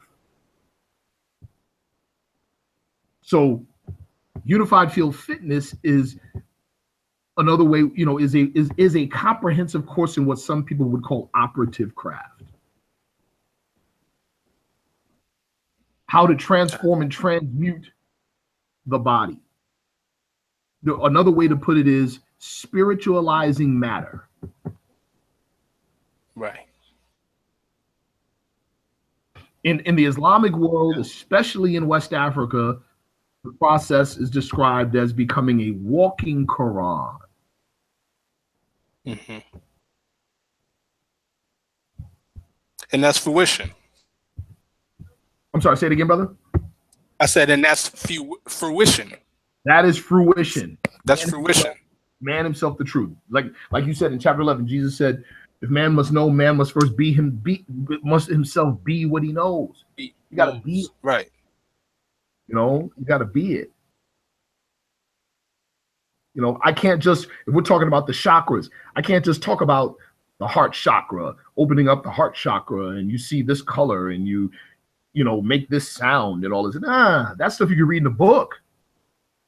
Right. I can tell by your actions and your language and your behavior, I can tell if your heart chakra is open. That's how you know. Indeed. Indeed. That's how you know. If you have a general but expanded, detached, emotionless empathy for humanity, that is a clear indicator of your heart chakra being open and functioning properly. Yes, sir. Yes, sir. That's it. As a matter of fact, the opposite is true. It's dual acting. You don't have to sit in some funny position and hum something and visualize something to do that. You could do it the other way around. You want to open your heart chakra, provide selfless service. Mm-hmm. It's dual acting. It goes both ways. Exactly. Yeah. Exactly. I don't got to do no crazy wild meditation on top of no mountain. I can just serve my brother, man, and my next of kin and those who aren't my kin. The enemy at my gate. That'll open your heart chakra. That's right. That's practical. That's right. That's the whole demonstration of placing your hand in Allah's hands. And all is well. Yes, sir. Exactly. Exactly. So, see, it's so simple. Go ahead, brother. It is so simple. But just like Crowley said, it's so simple that to our complex minds is near impossible. Hence, training is necessary. Sir. Yes, sir. So there's another part of my definition and explanation of unified field fitness. So I say paramount to the entire process of the development of the mind paramount to the entire process is the development of the mind as the observer of the real in the now. What do I mean by that? I could give everybody a meditation right now on the phone. I can say, close your eyes. Imagine that you're sitting on the top of Mount Everest with no clothes on in the middle of wintertime at night. And if everybody imagines that strongly enough, you will begin to feel cold. Your body will go through physiological changes. You will develop goosebumps. It will happen. Does that mean that you have transported yourself to Mount Everest? No. It means that the mind creates sensation, and that sensation can create physiological changes in the body. What I've just done is put the whammy on all of you if you did that, by the way. We call that placebo. We call that placebo energetics. That's placebo bioenergetics. Right. It's not real. The most significant thing about that is that it's to prove to you that your mind can create physical changes in your body. But that's it. So the first stage in a lot of this stuff is to first turn the mind into an honest observer. Meaning, don't use your ego to color things the way you'd like them to look. Yes, sir. That takes discipline. Yes, sir. You have to learn how to honestly observe things as they are, because only then can you actually rely upon your observation. Indeed. Ties into. Go ahead. So I'll continue. It says, to make this real and achievable, which is really a study of experiences within the various vehicles that make the complete human being. In other words, it's a study of experiences within your spirit and within your soul and within your physical flesh. The individual must be able to look for and categorize certain recurring phenomena within the exercises. The physical exercises, watch this, because remember we talked about how, in the definition earlier, how each of these bodies or these systems are connected and follow a universal standard. The physical exercises create stimuli that activate certain feelings and sensations in the emotional or soul body, and then expanded awareness in the higher body or spirit. Combined, they comprise a field of controllable stimuli, controlled because they are not haphazardly applied, but follow strict rules of application. The combined essences of the physical, emotional, sensory, and psychological stimuli form the complexion or the countenance of the intrinsic law or the system. Yes, sir. Yes, sir. That's it right there.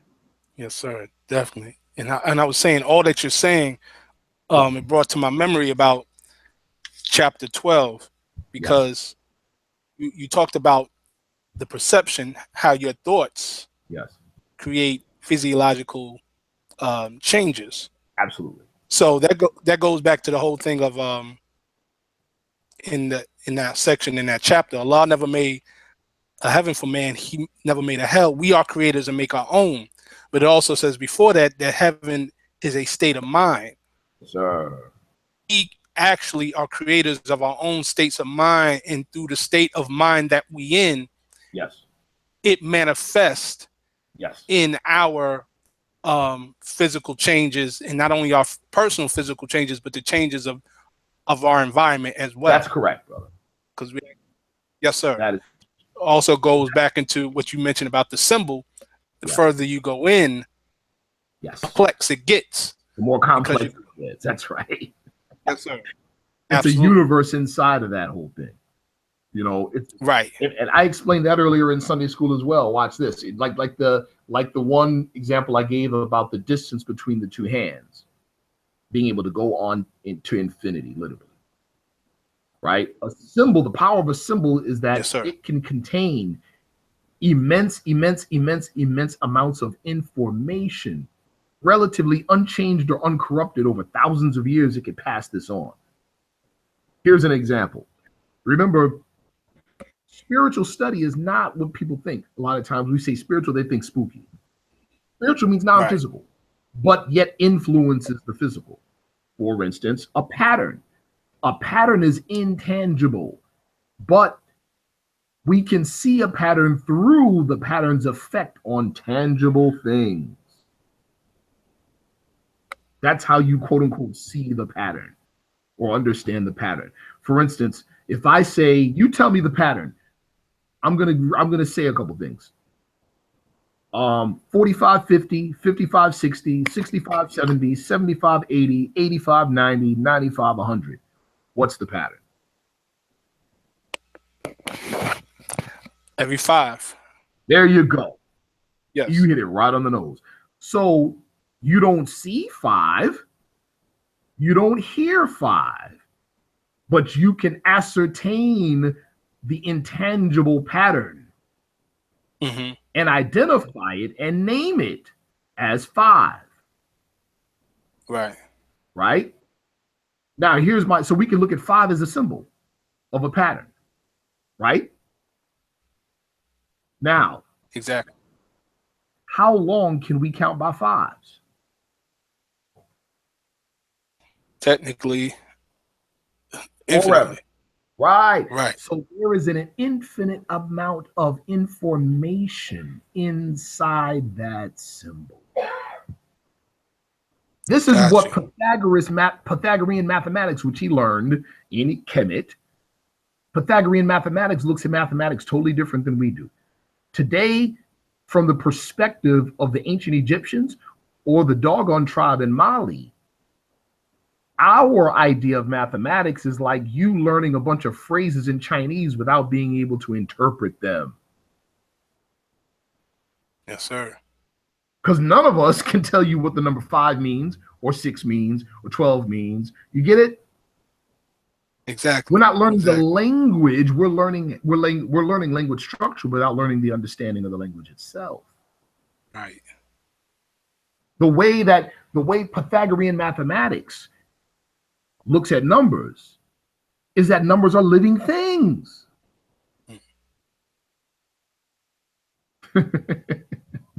That's how they carry energy, and energy is information. Correct. Correct. Yes, sir.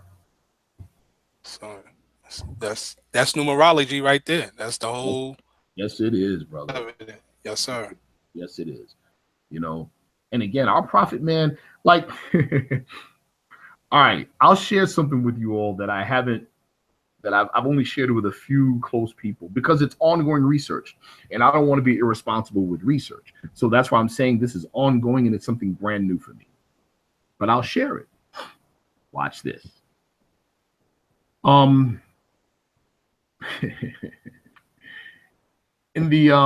There's a book, one of the greatest, most celebrated pieces of literature in the Far East. The book is called the I Ching, or the Book of Changes.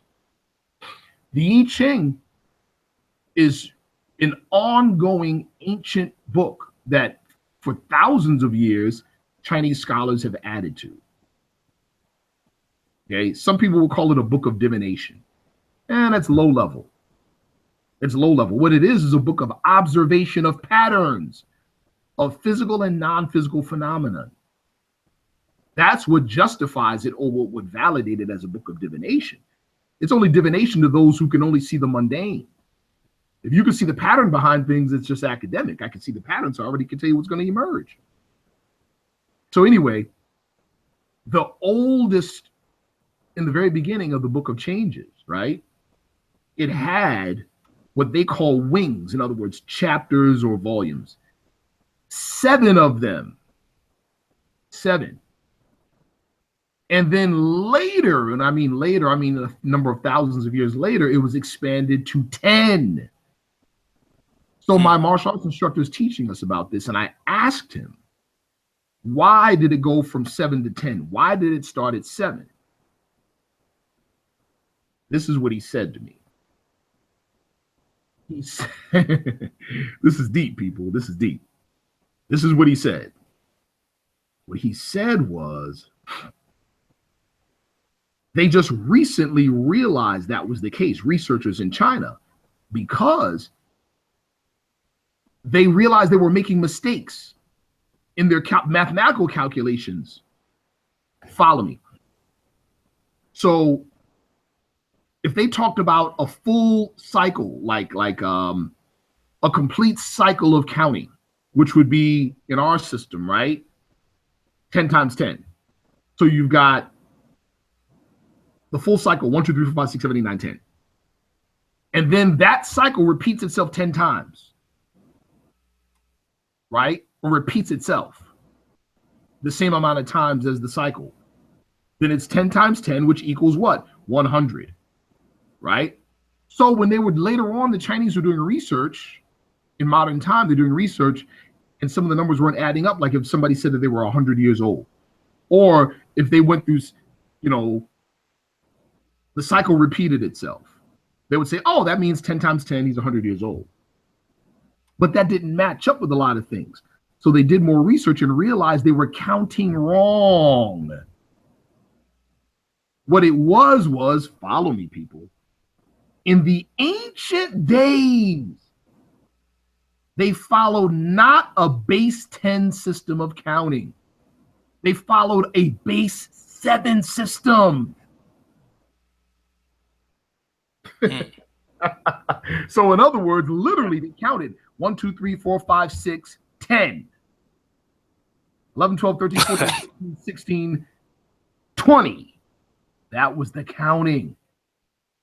In the most ancient of time, the base system was 7 and not 10. Right. He wouldn't have been 100 years old. He would have been 49. Right. They had to go back and recalculate everything. And when they did it that way, it made sense. When he told me that, it blew my head. It blew my head clean back. Why? Because it took me to the last 5 questions in the questionnaire. Right. How many days are in the circle? Right. 7 days. Exactly. 7 days. Right. Exactly. Yes, sir. That's it right Ain't there. that something? Now, That when is. I asked him, why did they go from 7 to 10? You know what he said? He said, because 10 is easier for average human beings because they have 10 fingers and 10 toes. Now, that's a simple way of saying, watch this. It's a simple way of saying that man's consciousness later became more cemented in his flesh, not in the higher planes above. Right. Right. That makes sense. Mm-hmm. That makes sense. Because as you say that, Yes, sir. my mind that 10, as is represented and used here, it locks you in on a plane of manifest. Yes, sir. See what I'm saying? And it's beyond it. It locks you in on a plane of manifest where 7. Again, we're going into the 7-fold nature, Right, of man, and then going on from the 7 to the 3. yes. So thus, if you really look at it, just like chapter 11 really explains it, because it goes from the triune to the 7 creative spirits. And because that was also something I wanted to ask you in the middle of you saying what you said, in reference to the part where, and I'm referring to, Moorish Holy Quran, where it speaks about the thoughts of Allah change not, the manifest of life on every plane unfolds into perfection of their kind, and as the thought of Allah can never die, there is not death to any being of the 7 ethers of the 7 spirits of the triune Allah. Yes. So you taking it from the 7 to you go from the 10 to the 7 to the 3 to the 1. Going back, because prior to that it speaks about the fall of man, and it talked about the triune Allah breathing forth the 7 spirits, etc., etc. And even if you look at the concept of that, we can even go back to the chapter 46 talks about the beginning of Christianity and talks about the 10 Commandments. Yes. Because through the 10 Commandments, the rulers and the rich lived. Even the concept of the number 10. Suffer and die. That's right. Poor, suffer and die. So even with the concept of the number 10, right? You follow what I'm saying? And then of course, sir. 10. Yes, sir. 10, exactly. It just brought to my mind on that level. So yeah, I just want to add on with that. You can go on, brother. I ain't meaning to stop you. So no, not at all. That was, I mean, once I thought I had a small grasp on where he was going, and then just the implications messed me up. The implications, I was just like, this is crazy. So I began to search online about base 7 mathematics. And the only thing that I had found, was that I could make sense of came from a NASA website. Yeah. Yep. Yes, sir. Only thing that I could find that made any sense to me was, I mean, of course, there's still a ton more research in that direction. But just the implications alone, just the implications alone of first and foremost, your thinking has to change. If your counting changes, your thinking changes. True.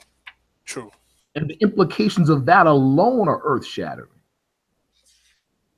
But once again, now you're left with this crazy series of questions about those last questions in the Quran questionnaire.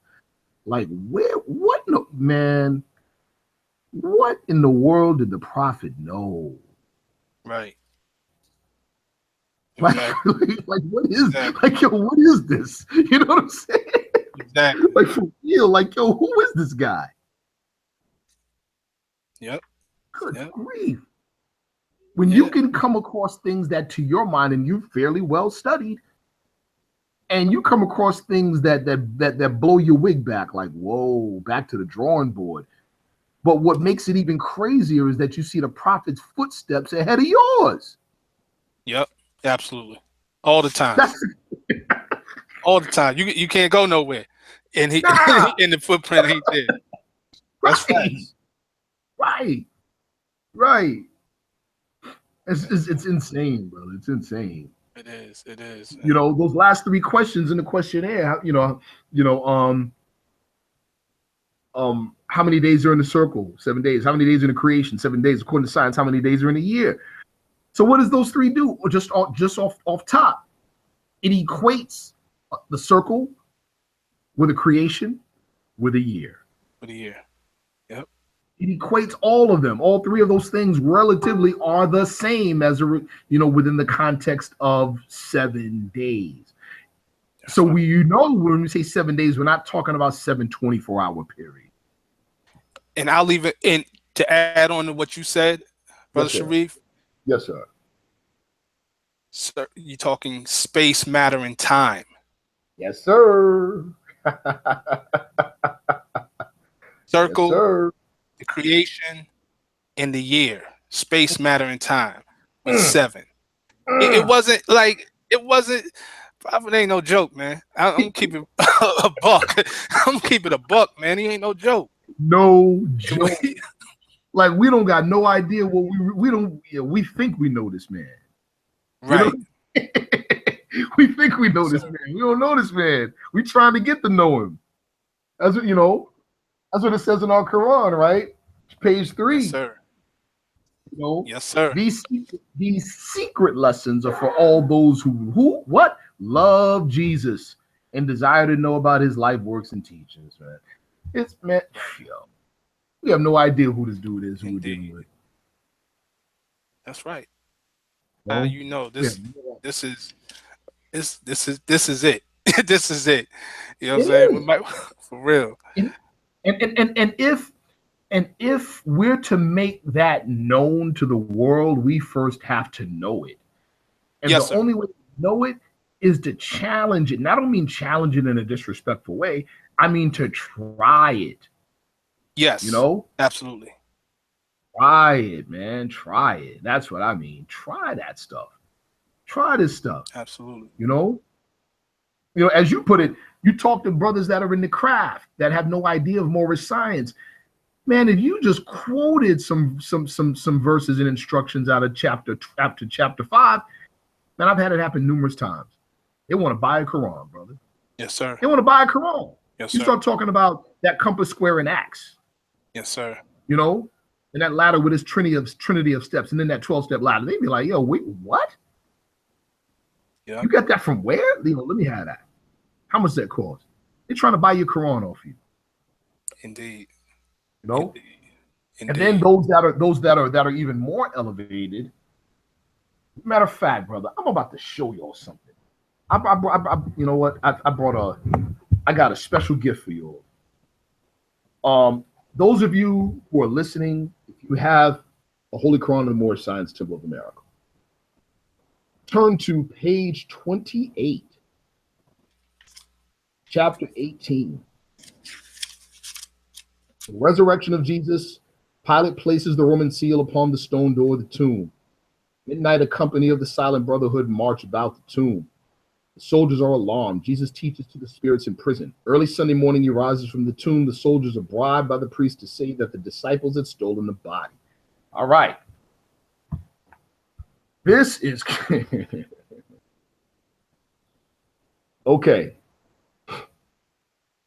What I'm going to do here is a comparative analysis between what's written and presented to us, prepared by the Holy Prophet Noble Drew Ali in chapter 18, and the actual ritual that took place in the pyramid. Page 28, sister. Page 28. The actual ritual that took place inside the pyramid in Kemet.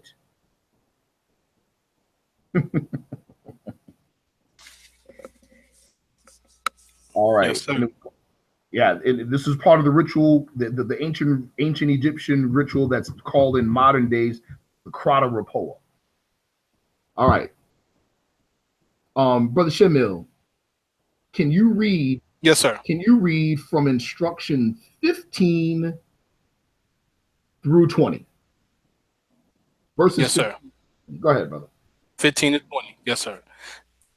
Did not sleep within the tomb. The body is manifest of soul, but soul is without its manifest, and it was unmanifest and taught. He opened up the prison doors and set the prisoner free. He broke the chain of captive souls and led the captives to the light. He sat in council with the patriarchs of the olden times, the masters of all times he met. And in the great assemblies, he stood forth and told the story of his life on earth and of his death and sacrifice for man. Praise the Lord. All right. Now I'm going to read from the ritual called the Krata Rapoa. You know, the highest initiation that took place in Egypt, in the pyramid. Well, first there's a percussive they talk about, commentary. I'll read the commentary. Certain portions of the ritual of this fourth initiation, according to the Egyptian rite, were curiously entangled with the Christian teachings and became utterly materialized and distorted in somewhat the same way as the legend of Osiris became distorted in Egypt itself. Now we go into the ritual. Then shall the candidate be bound upon a wooden cross. He shall die, he shall be buried, and he shall descend into the underworld. And after the third day, he shall be brought back from the dead and shall be carried up into heaven to be at the right hand of him from whom he came, having learnt to guide the living and the dead. During the ceremony, candidate laid himself down upon a wooden cross made hollow to receive and support his body. His arms were lightly bound with cords, the end of which were left loose to typify the voluntary nature of the sacrifice. The candidate then passed into trance, left the physical body, and passed full consciousness onto the astral plane. His body was carried down into a vault below the temple and was placed in an immense sarcophagus where it lay for 3 days and 3 nights in the heart of the earth.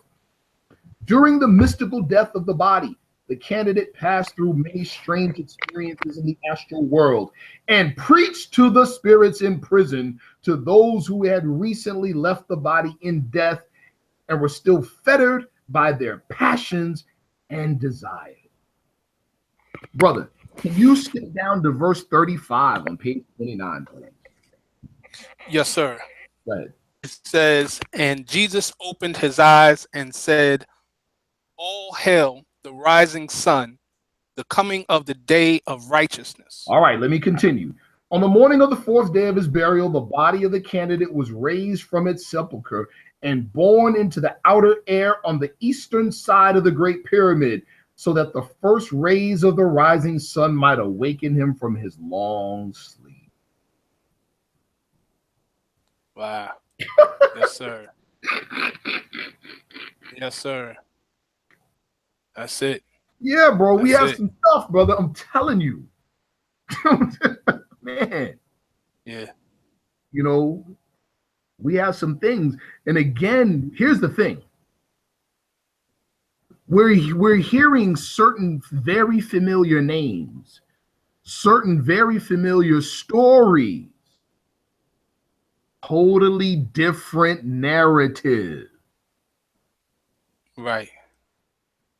There's a number of reasons why we're hearing the same names and the same stories. There's a number of reasons. There's 2 reasons. One, because that's what's going to reach us, because it's already embedded in our hearts. Mm-hmm.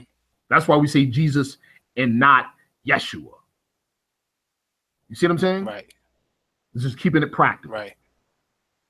Secondly, the narrative that we're receiving is the old narrative of these very same things before the European twisted and distorted it. We're being brought back the old narrative of our forefathers on these very issues. That is the significance. Right. Right. Our forefathers, when it came to what heaven and hell actually are, said that heaven and earth and hell are not above or below or around, but within. That's what our forefathers said. What did they do? They took it and said pie in the sky after you die. Exactly. And turned it into slave making. So we're not going to throw the baby out with the bathwater. We ain't going to throw away the whole religion. We're just going to clean it up. Yep. That's it. That's it. Yep, yeah, brother. That's it. That is so much it. And just real quick, brother, what can you spell the name of that particular R-A-T-A Krata, R-E-P-O-A, Krata Rapoa.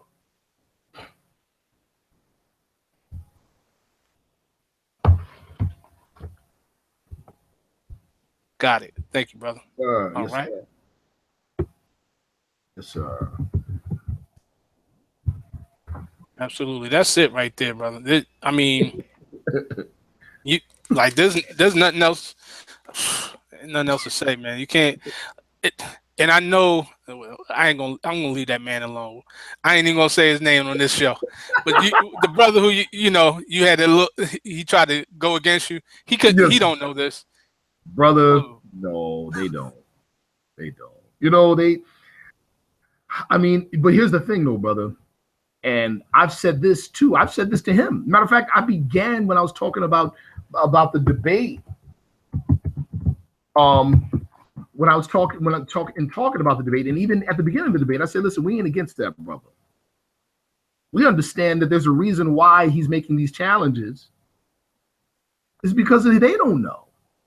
They don't know. They just don't know. Like during the Q&A period, there was this one young brother, and he was visibly upset.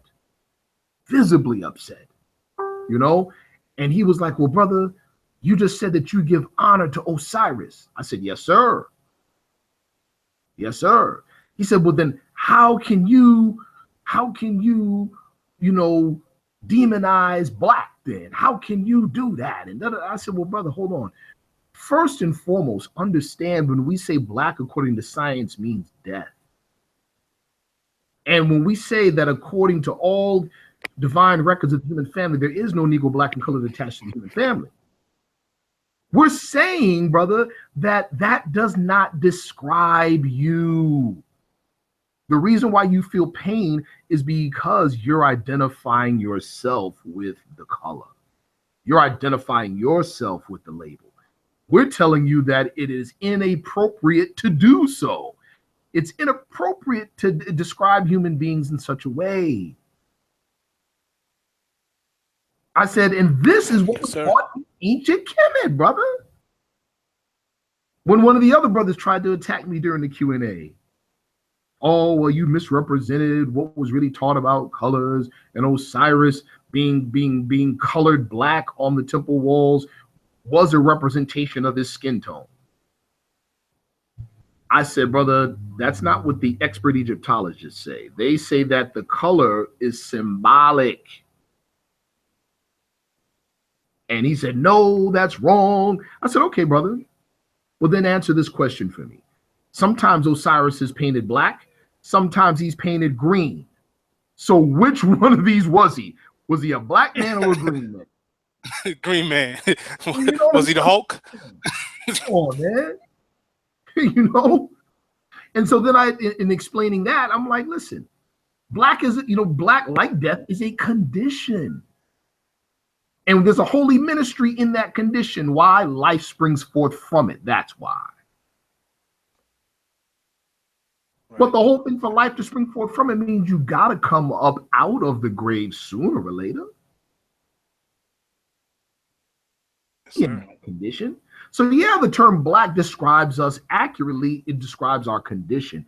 It does not identify, but it does describe. And it describes a temporary condition. Right. That's the difference. That's all he's saying. It describes a condition. Brother, they don't know.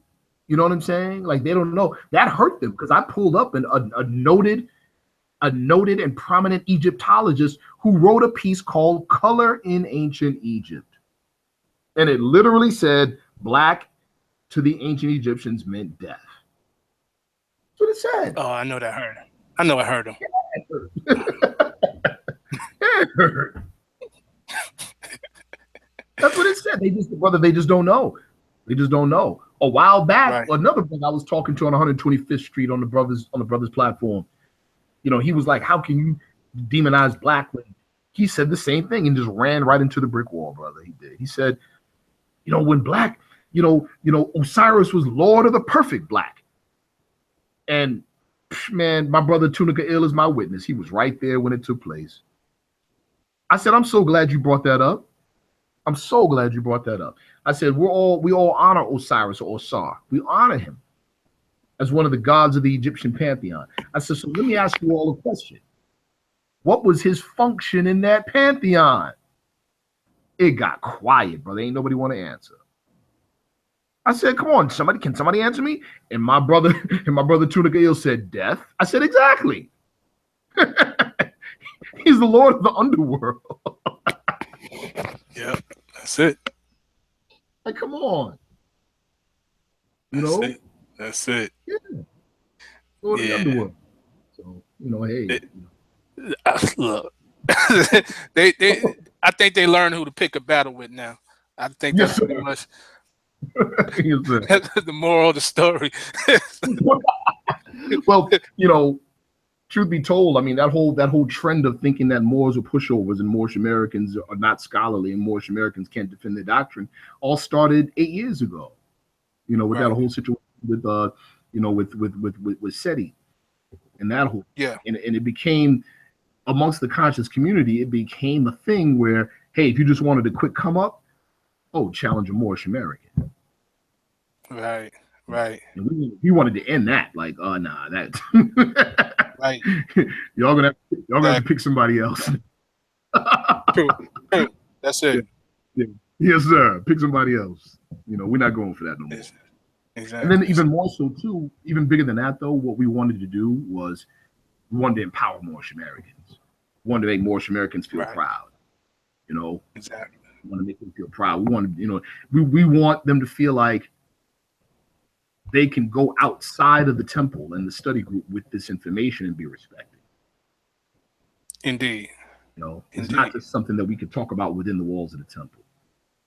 Now, we could take this, we could take this and go to the four corners of the world. Right. That's right. Yes, sir. And it's beautiful what you did, because again, I think we spoke about this on the last show, is that the common presumption is that those of us in the Moorish Science Temple don't know Kemetic science. We don't know, all the things they be talking on 125. We ain't, because and that was the biggest mistake. You know what I'm saying? Play around and you catch the oracle. You know what I'm saying? You know what I'm talking about.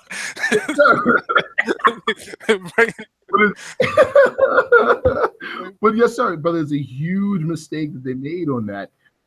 And because what it ended up doing, among other things, is exposing their own ignorance of the very thing that they said they knew. Yes. Expose their own ignorance.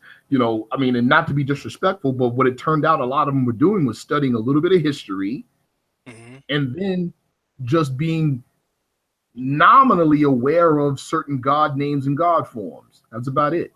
Yeah, that's it. Essentially, that's the equivalent of taking the picture of the blonde hair, blue-eyed Jesus and giving him an afro and olive skin, but still believing the same way. Yes, sir. Still believe in the same way. In other words, they could tell you the names. I'm going to tell you where it really got ridiculous. And I'm just going to call it, that's what it was. Where it really got ridiculous is when those in the conscious community who professed Kemetic science would tell you that it wasn't religion, and that the ancient Egyptians didn't believe in religion. That's when it got crazy. Exactly. I'm like, so when do non-religious people have a priesthood? That's right. Like come on now. Exactly. Now it's not a religion, it's philosophy. It's like stop that. And then they play the word game. It's an African spirituality. Same thing. It's the same thing. It's religion. You know what I'm saying? Here's a better thing. Here's a better question. See, because once again, what do we end up doing? We end up doing the European imperialist thing. We end up asking the cowboys about the Indian. You know what I'm saying? Well, why don't you ask the Indians about the Indian? Yep. So we end up doing that same thing. Well, why don't you ask the Egyptians what they said, what the ancient Egyptian was or tradition was? What will they tell you? Oh, it was religion. Yep. That's it. Tell you, crazy. Yeah. Yeah, it was. Yeah. Oh well. Look. Oh. It's a new day and time. That's pretty much it. Man. And yes, sir. So I want to touch on, if you have time, I want to ask a few questions, as well as if anyone in the chat has any questions just to shoot out, feel free, and we're gonna go at it. I want to going into your book.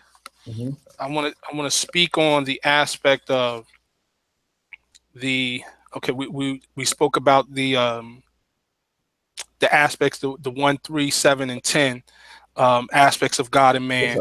I want to talk about specifically. We went into the symbolism. So I just want to check this out. If we can go into, for me, the idea pertaining to the from the aspect of the gnosis of ought. Yes, sir. Ooh. Yes, sir. You can go into that. Yes, sir. Yes, sir. that was the result of a conversation with my good brother King Dandridge out in Toledo, Ohio. And that conversation took place years ago. Yes, sir. You know, shout out to that brother. That's a good brother, strong brother, hard worker. Indeed. And, you know, steel sharpens steel, brother. You know, our Quran, you know, Holy Quran of Moorish Science to America tells us, you know, communicate it, you know, to the ignorant, you know, and communicate it to the wise. Right, for thine own improvement. Yes, sir. Yeah, that's right. Communicate it to the ignorant for their instruction, communicate it to the wise for thine own improvement. So that's what we do. In other words, we can't lose. You know what I mean? If our intent is right, when steel sharpens steel, I'm the one that gets sharpened, then I win. You know what I'm saying? I still win. And so that was the conversation. We were talking about, you know, the gnosis of the art. You know, he had said a couple things without going, you know, he had made a couple of statements and inferences regarding art and not. And so, I mean, I did a response, a very detailed response. And because I put a lot of time and effort into that response to be as comprehensive as possible, my response kind of expanded beyond his, you know, and just answering his questions. Right. And so, yes, sir. Art, you know, art and not, I mean, the way it is in hold on just a second. The way it is, I had to pull it up because I haven't looked at it in a while. Yes, sir. Right, so I just pulled it up.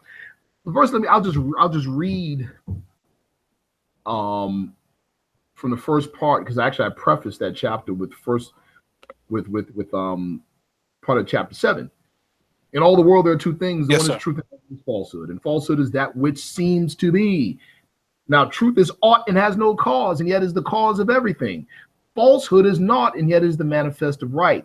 So, one of the first things that we have to understand, or that we have to really grasp, is that aught and not are not opposites. Let me repeat. Aught and not are not opposites. Truth and falsehood are not opposites. Truth is reality. Falsehood is the shadow that truth casts on a wall. Get it? So truth can exist without falsehood, but falsehood cannot exist without truth. They are not opposites, meaning they are not mutually dependent. That is the naught is a manifest. Right. That's right. Naught is a manifest. That's right. Yes, sir. That's right. It's a shadow cast. That's what it is. You know, this is so important to understand, because if we see aught and naught as mutually dependent, then we can excuse all types of foolery. We have the wrong understanding of truth and falsehood. Man, is truth and falsehood strangely mixed? That becomes an excuse to do foolery. Right, right. You see what I'm saying? Yeah. Yes, sir. That becomes the excuse. Sir. So they're not mutually dependent. Truth is the definite article. Falsehood is a projection. Falsehood is a shadow that definite article produces. That is the major crux of that thought and that particular idea. You know, that's the major crux of it. But one of the things that I wanted to touch on in relation to defining those two things, right? Like I'll quote where brother Dandridge, he offers a single word definition, or a single definition for the word ought, as anything, right? Now, within the context of our teaching, I totally disagree with that definition. Why? Because truth is aught and aught is Allah. Allah is beyond thingness. Because a thing is identified against the backdrop of what? No thing. Get it? Right. Right. Yeah. Allah is beyond thingness. In other words, he's beyond duality. He's beyond duality. Exactly. See? This is very important. It's a deep study. It's a very, very deep study. But when we begin to define it within the context of our teachings, aught equals truth. Truth equals holy breath. Naught equals falsehood, equals manifest, equals power, equals illusion. In other words, aught is the things that are forever, that are eternal. Naught is anything that has a beginning and an end. Right. When we say aught and naught, or when we say truth and falsehood, we're not talking about morality either. We're not talking about right and wrong. Absolutely. You see, falsehood is anything that has a beginning or an end. That includes your body and your soul. How about that? Yep. Those things have beginnings and ends. You see, aught is anything that does not have a beginning or end. There you go. The Correct. eternal is aught. Everything else is not. Force is the will of Allah. Power is a result of that force directed by the breath. We already know. Right? So again, Yes, all of this follows the very same theme of aught being the ultimate reality and naught being projections of that reality into space. That's it. You know?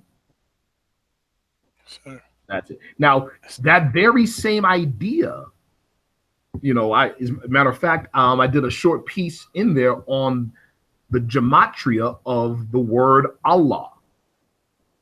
In the Aramaic or the Arabic, the word, you know, al or il, right, carries the value of 31. And la carries the value of 13.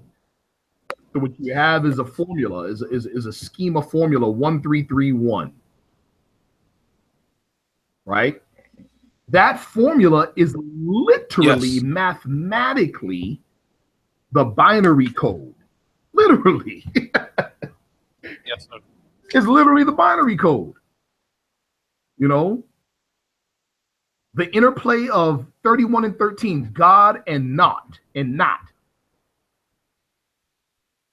It is literally mathematically, the word Allah is literally, that's another thing of intelligence and high intelligence is mathematical redundancy. Right. Wherever you see mathematical redundancy, you're looking at intelligent design. See? And the more the redundancy repeats itself, the more intelligent the design. Now, when you look at the word Allah from this perspective, right? 1331, God and not. You are literally looking at the Shahada. Ashhadu la ilaha illallah. There is no God, only Allah. That is the binary code. That is 01010101 into infinity. Indeed. Man, and just to add on to what you said, brother. Yes, sir. La ilaha illallah, the kalima is 7 syllables. Woo. La ilaha illallah. That's and that ties back to our lessons in our questionnaire. What is truth? Truth is art. What is art? Art is Allah. Art is Allah. Wow. Yeah, indeed, brother. That's something else. Yes, sir. A number of the Sufis from the Bektash, from the Bektash tradition, the way they when they talk about it in English, they don't translate La ilaha illallah as there is no God but God. There is no God but Allah. They don't translate it that way. They say there is no God, there is only Allah. Do you know why they say that, brother? They go so far as to say that Allah is not a God. Right. You know why they say it? They say because the ideal of God comes from weak and frail humanity. Indeed. Indeed. Sir. They say man's ideal is his God. Allah is beyond all that. That's right. Exactly. Yeah. Exactly. And when the Sufis speak on it, you dealing with the negation in the affirmation. La ilaha. Yes. Illallah. Right? So that takes you back to naught and ought. Yes. Naught and ought.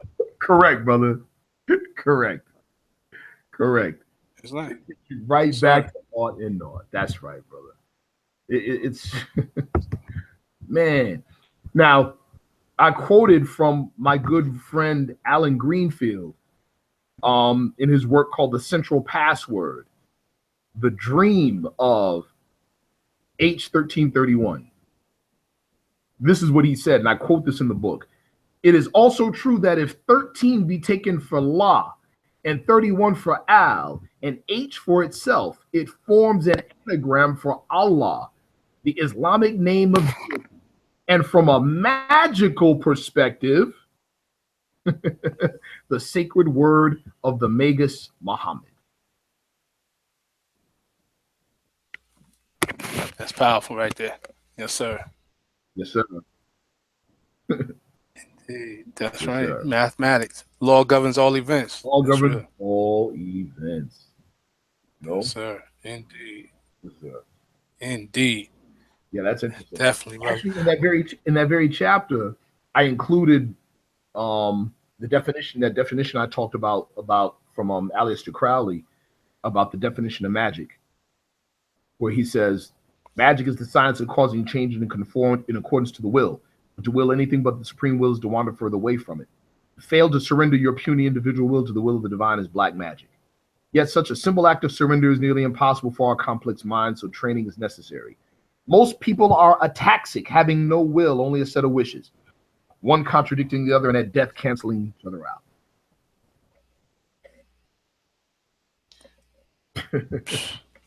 Man. Death canceling each other out. That's right. Right. And when the will of man and the will of the law becomes one, then the resurrection is a fact. Resurrection is a fact. You know. But first, you have to develop the will. That's right.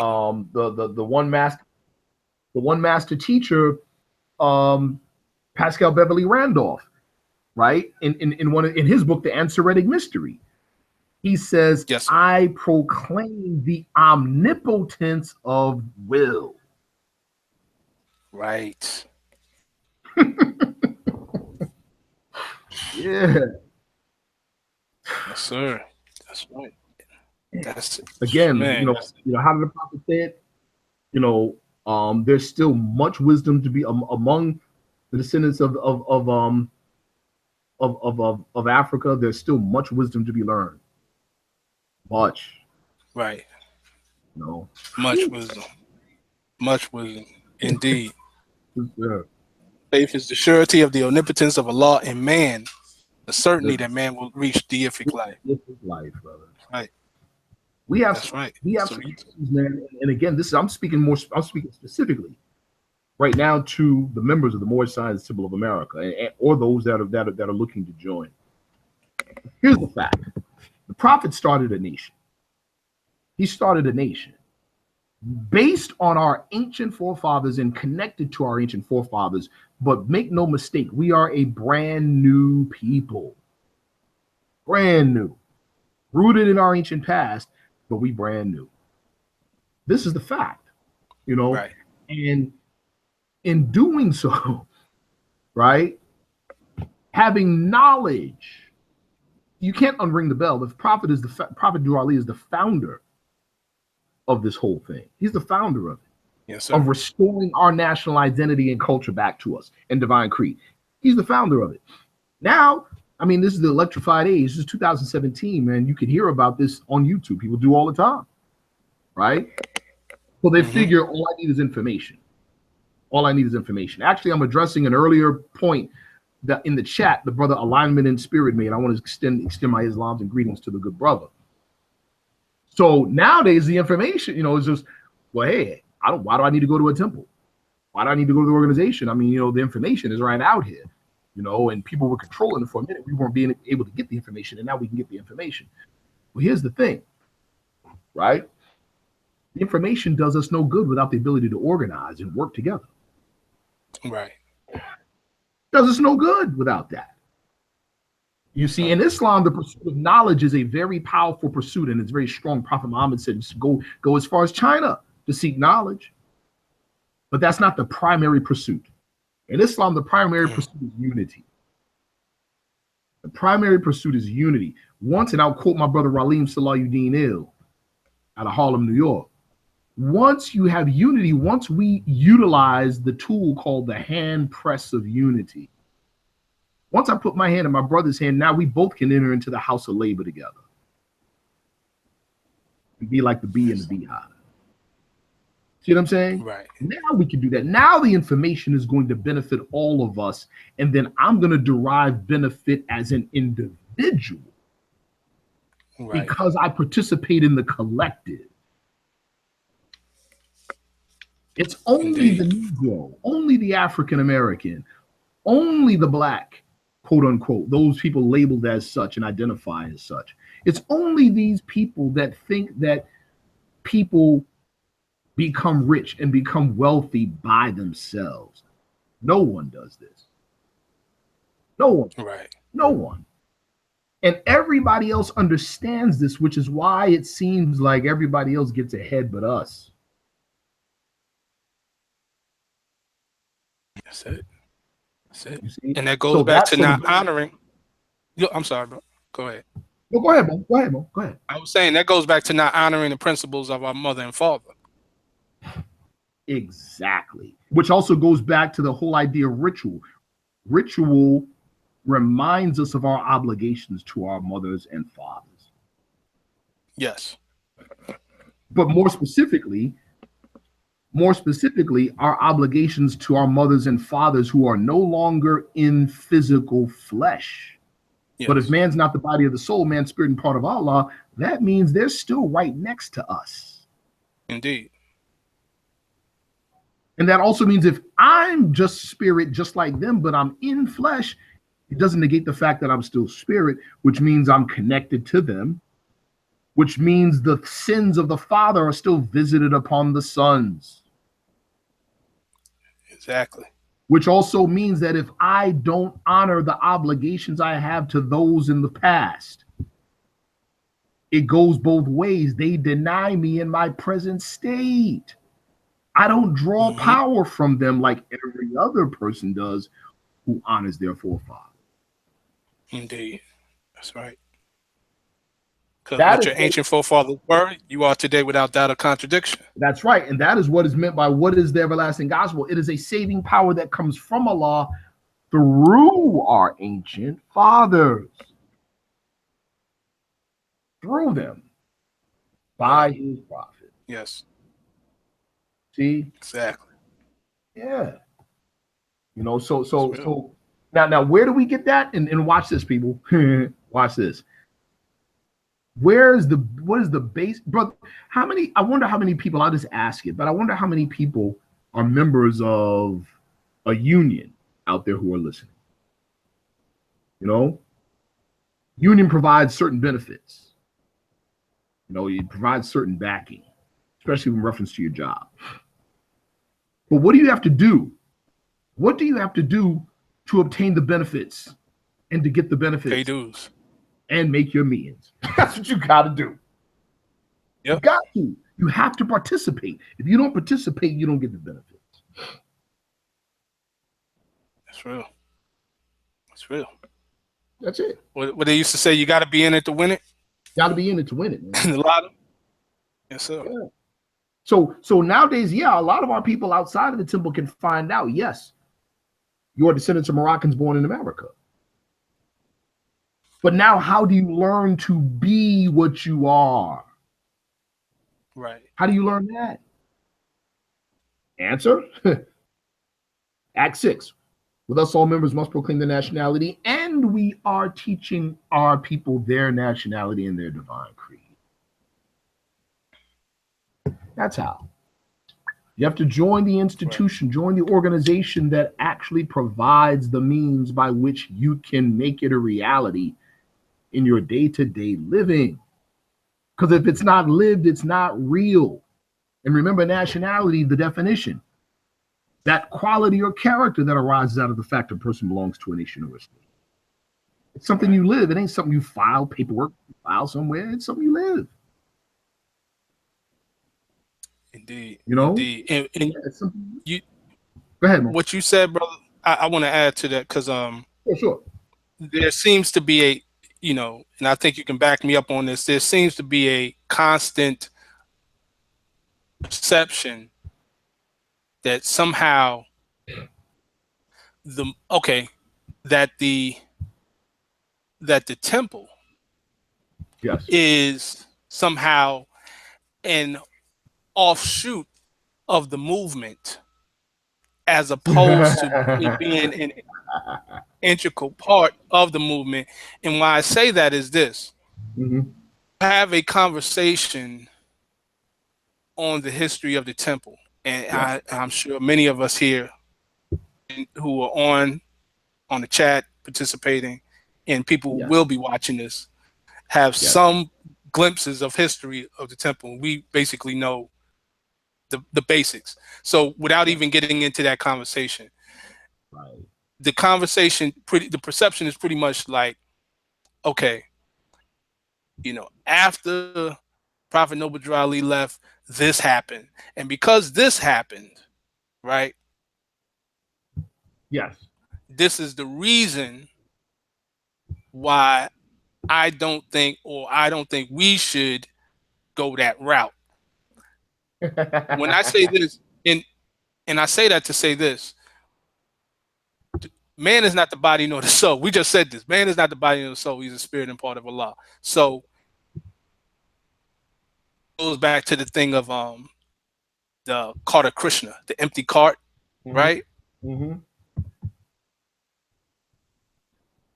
Anything, any structure, whether it's a physical body structure, whether it's a temple structure, whether it's a organizational structure, is only as valuable or alive or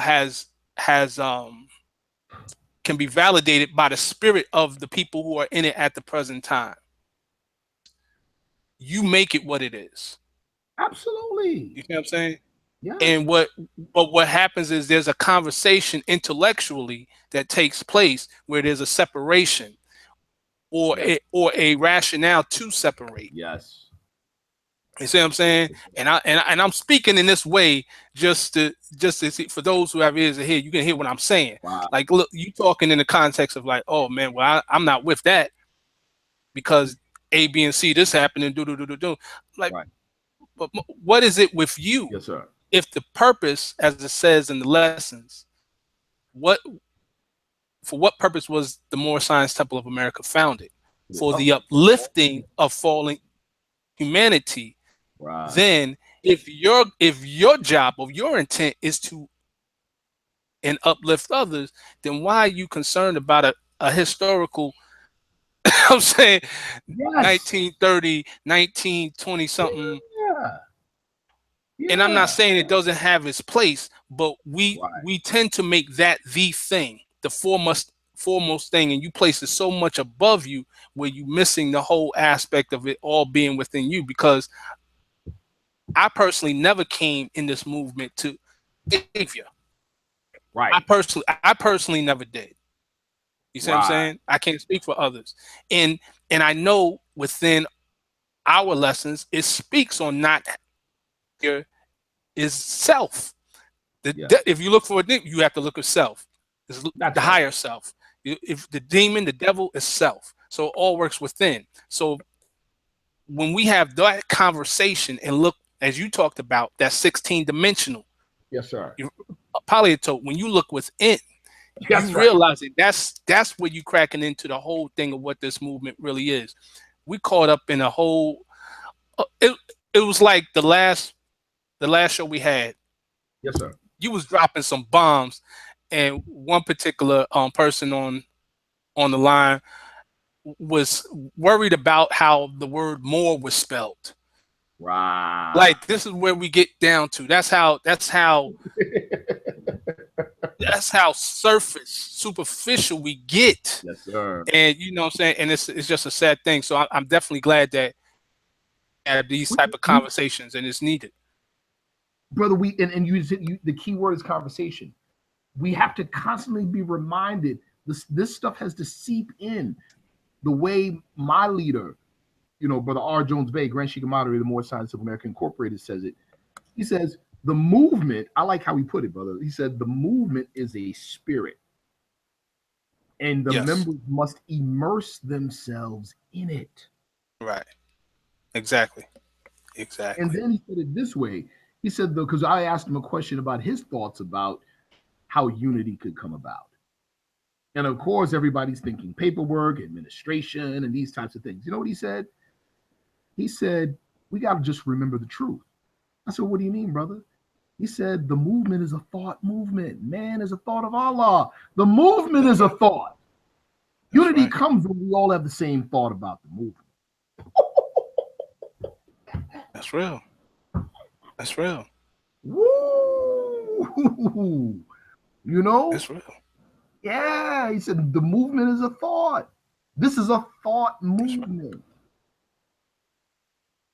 It's a thought movement. Our job is to attune our thought with Allah's thought as it relates to the movement. And finite minds cannot comprehend things infinite. That's right. That's right. Period. That's right. But we forget. Like, I'll give you another example, Mo. Let's take chapter 1, Holy Quran and Moorish Science of America. Watch this. This is crazy. This is crazy.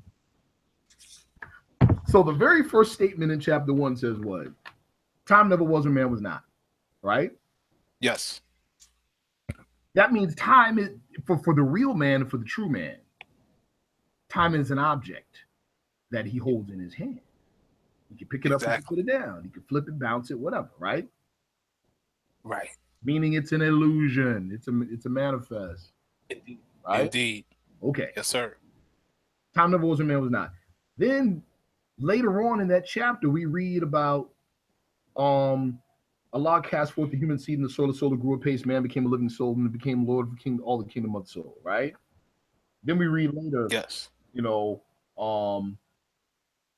and these soul attributes came a body beautiful, multitude of lessons man must learn upon the plane of soul, right?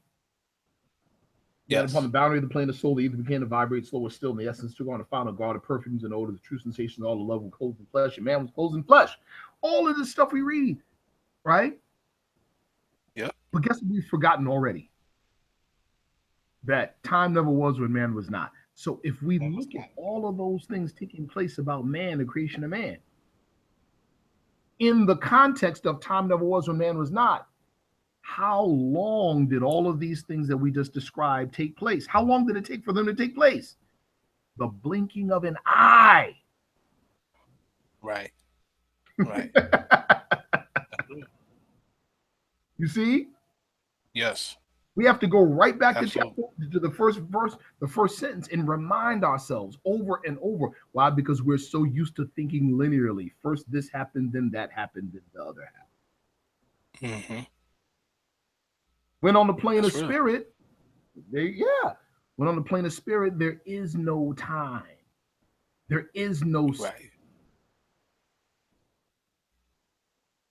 That's right. Everything is in the eternal now. Exactly. Exactly. Exactly. Yeah. Everything is in the eternal now. No, there is no past or future or present. That's right. That's real. Yeah. Again, this stuff is mind-bending, but it's supposed to be mind-bending. Why? Because as you put it, finite minds cannot comprehend things infinite. But yet still our prophet challenges us in the Quran. He said, wouldst thou raise thy thoughts to infinite wisdom? Yes, sir. That's right. And just to get back to what we was talking about before, when you get to time, when you get to the creative, because what does it say? Who is Elohim? Elohim is the 7 creative spirits that created everything that ever was, is and evermore to be. So it past, present, future. So by the time, but before that, you have triune. You have the one. That's right. Never was when man was not. That's right, brother. See, we're given the mechanics. But the teaching on the Elohim that the prophet gives us in our questionnaire and in our Quran, we are given the rudimentary foundational mechanics of creation itself. That's powerful. We're given the mechanics of creation itself, man. And now here's where it gets real interesting. Like, let's go back to those Masonic tools. What draws a circle? A compass. What draws right angles? A square. Both the evidence of the work of both of those tools we could see in our emblem on the circle 7, right? Yes, sir. And in the Masonic tradition, what is in between the compass and the square? The letter G, which is the what letter? Seventh letter. Yes, sir. Ask the Freemason. Yeah, when you ask the Freemason, what does the G stand for? They'd say this: God or geometry. And then when you ask them, why does it stand for God or geometry? Guess what they do, brother? They quote Pythagoras, where Pythagoras is quoted as saying, God forever geometrizes. What do you mean forever geometrizes? Forever is making himself known in his creation. Got it. Yep. Got it. So that means chapter 1 is happening every second of the day. Right. Yeah. Exactly. Yes, sir. Yeah, it's happening every second of the day. Man, it's not. And what it say in 35, chapter 35 says the providence of Allah is ever his works. All his works. All his works. That's right. Yes, sir. That's what that means. You know, God forever geometrizes. He ever makes himself known in the world. Forever. Yes, sir. Yes, constantly, nonstop, everlasting. So that's the whole time never was when man was not. And all of the things that took place in the creation of man happened not only in an instant, but every instant. Every instant. That's real. Ooh. That's real. Yes, sir. And again, these are things that are taught in secret orders. These are things that are taught in secret fraternal organizations. Why? Because it's these philosophies that provide the kingmakers and the rulers with the proper mindset to continue to rule. What is the purpose for these secrets being delivered for the first time in ages into the hands of the Muslims of North America? To prepare you to rule again. That's right. That's real. Yes, sir. Absolutely. You digest and internalize these lessons. You do as it says in Revelations, and you symbolically eat the book. Now it becomes your thought patterns, and the thought patterns become your actions, and your actions become your conditions. And if we did it right, a generation later, we change the narrative, and now the things that are in this book become the norm in our society. That's right. Indeed. Indeed. That's real. Yeah. That's real. It becomes the norm. And isn't it a beautiful thing, brother, when you have children in your temple that are 5 years old, 6 years old, 7 years old, and maybe you're like us where we're small, you know, when we're growing. So we have a decent amount of children, but we don't have enough people, qualified people to teach all children Sunday school. So what do they end up doing? Being tortured by us adults, having to sit in Sunday school, right? And they fall asleep in chairs and they goof off. And then a number of months later, you're going through the questionnaire and they're reciting it without a questionnaire. And you're like, wait a minute, you know that? Exactly. Exactly. And they just start rattling it off. Like there's nothing better. Exactly. Yes, sir. Yes, sir. I'll be witness. Yeah, it's beautiful. And then because now their reality is going to change. They're 5 years Mhm. old, they're 6 years old, they're 7 years old. So thinking early when they're impressionable. Right. That's right. That's right. Right? That's what you Man, got to season their minds early. Maxims of truth. That's right.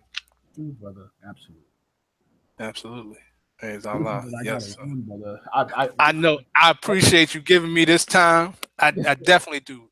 Yes, sir. Definitely gratitude, brother. Yes. And just to tell everybody, be on the lookout. We're gonna bring Brother Sharif, inshallah, to North Carolina. We're looking to have something Praise him. coming real soon. Yes. And definitely for this brother, get the book if you have not gotten the book. I'm gonna post the link again. Thank you, Brother Sharif, Thank for you, being brother. on here, man. Thank you, brother, for the opportunity, man, and just the dialogue. We gotta when we get our Ali's Men Radio back up and running, brother. We gotta bring you on and talk about especially I didn't know you talked about polytopes in your book, bro. We gotta have a conversation. Yes, sir. Yes, sir. Praise Allah. Yeah, indeed, brother.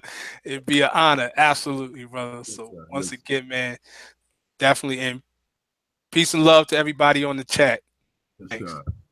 Peace All and love. right. Peace and love.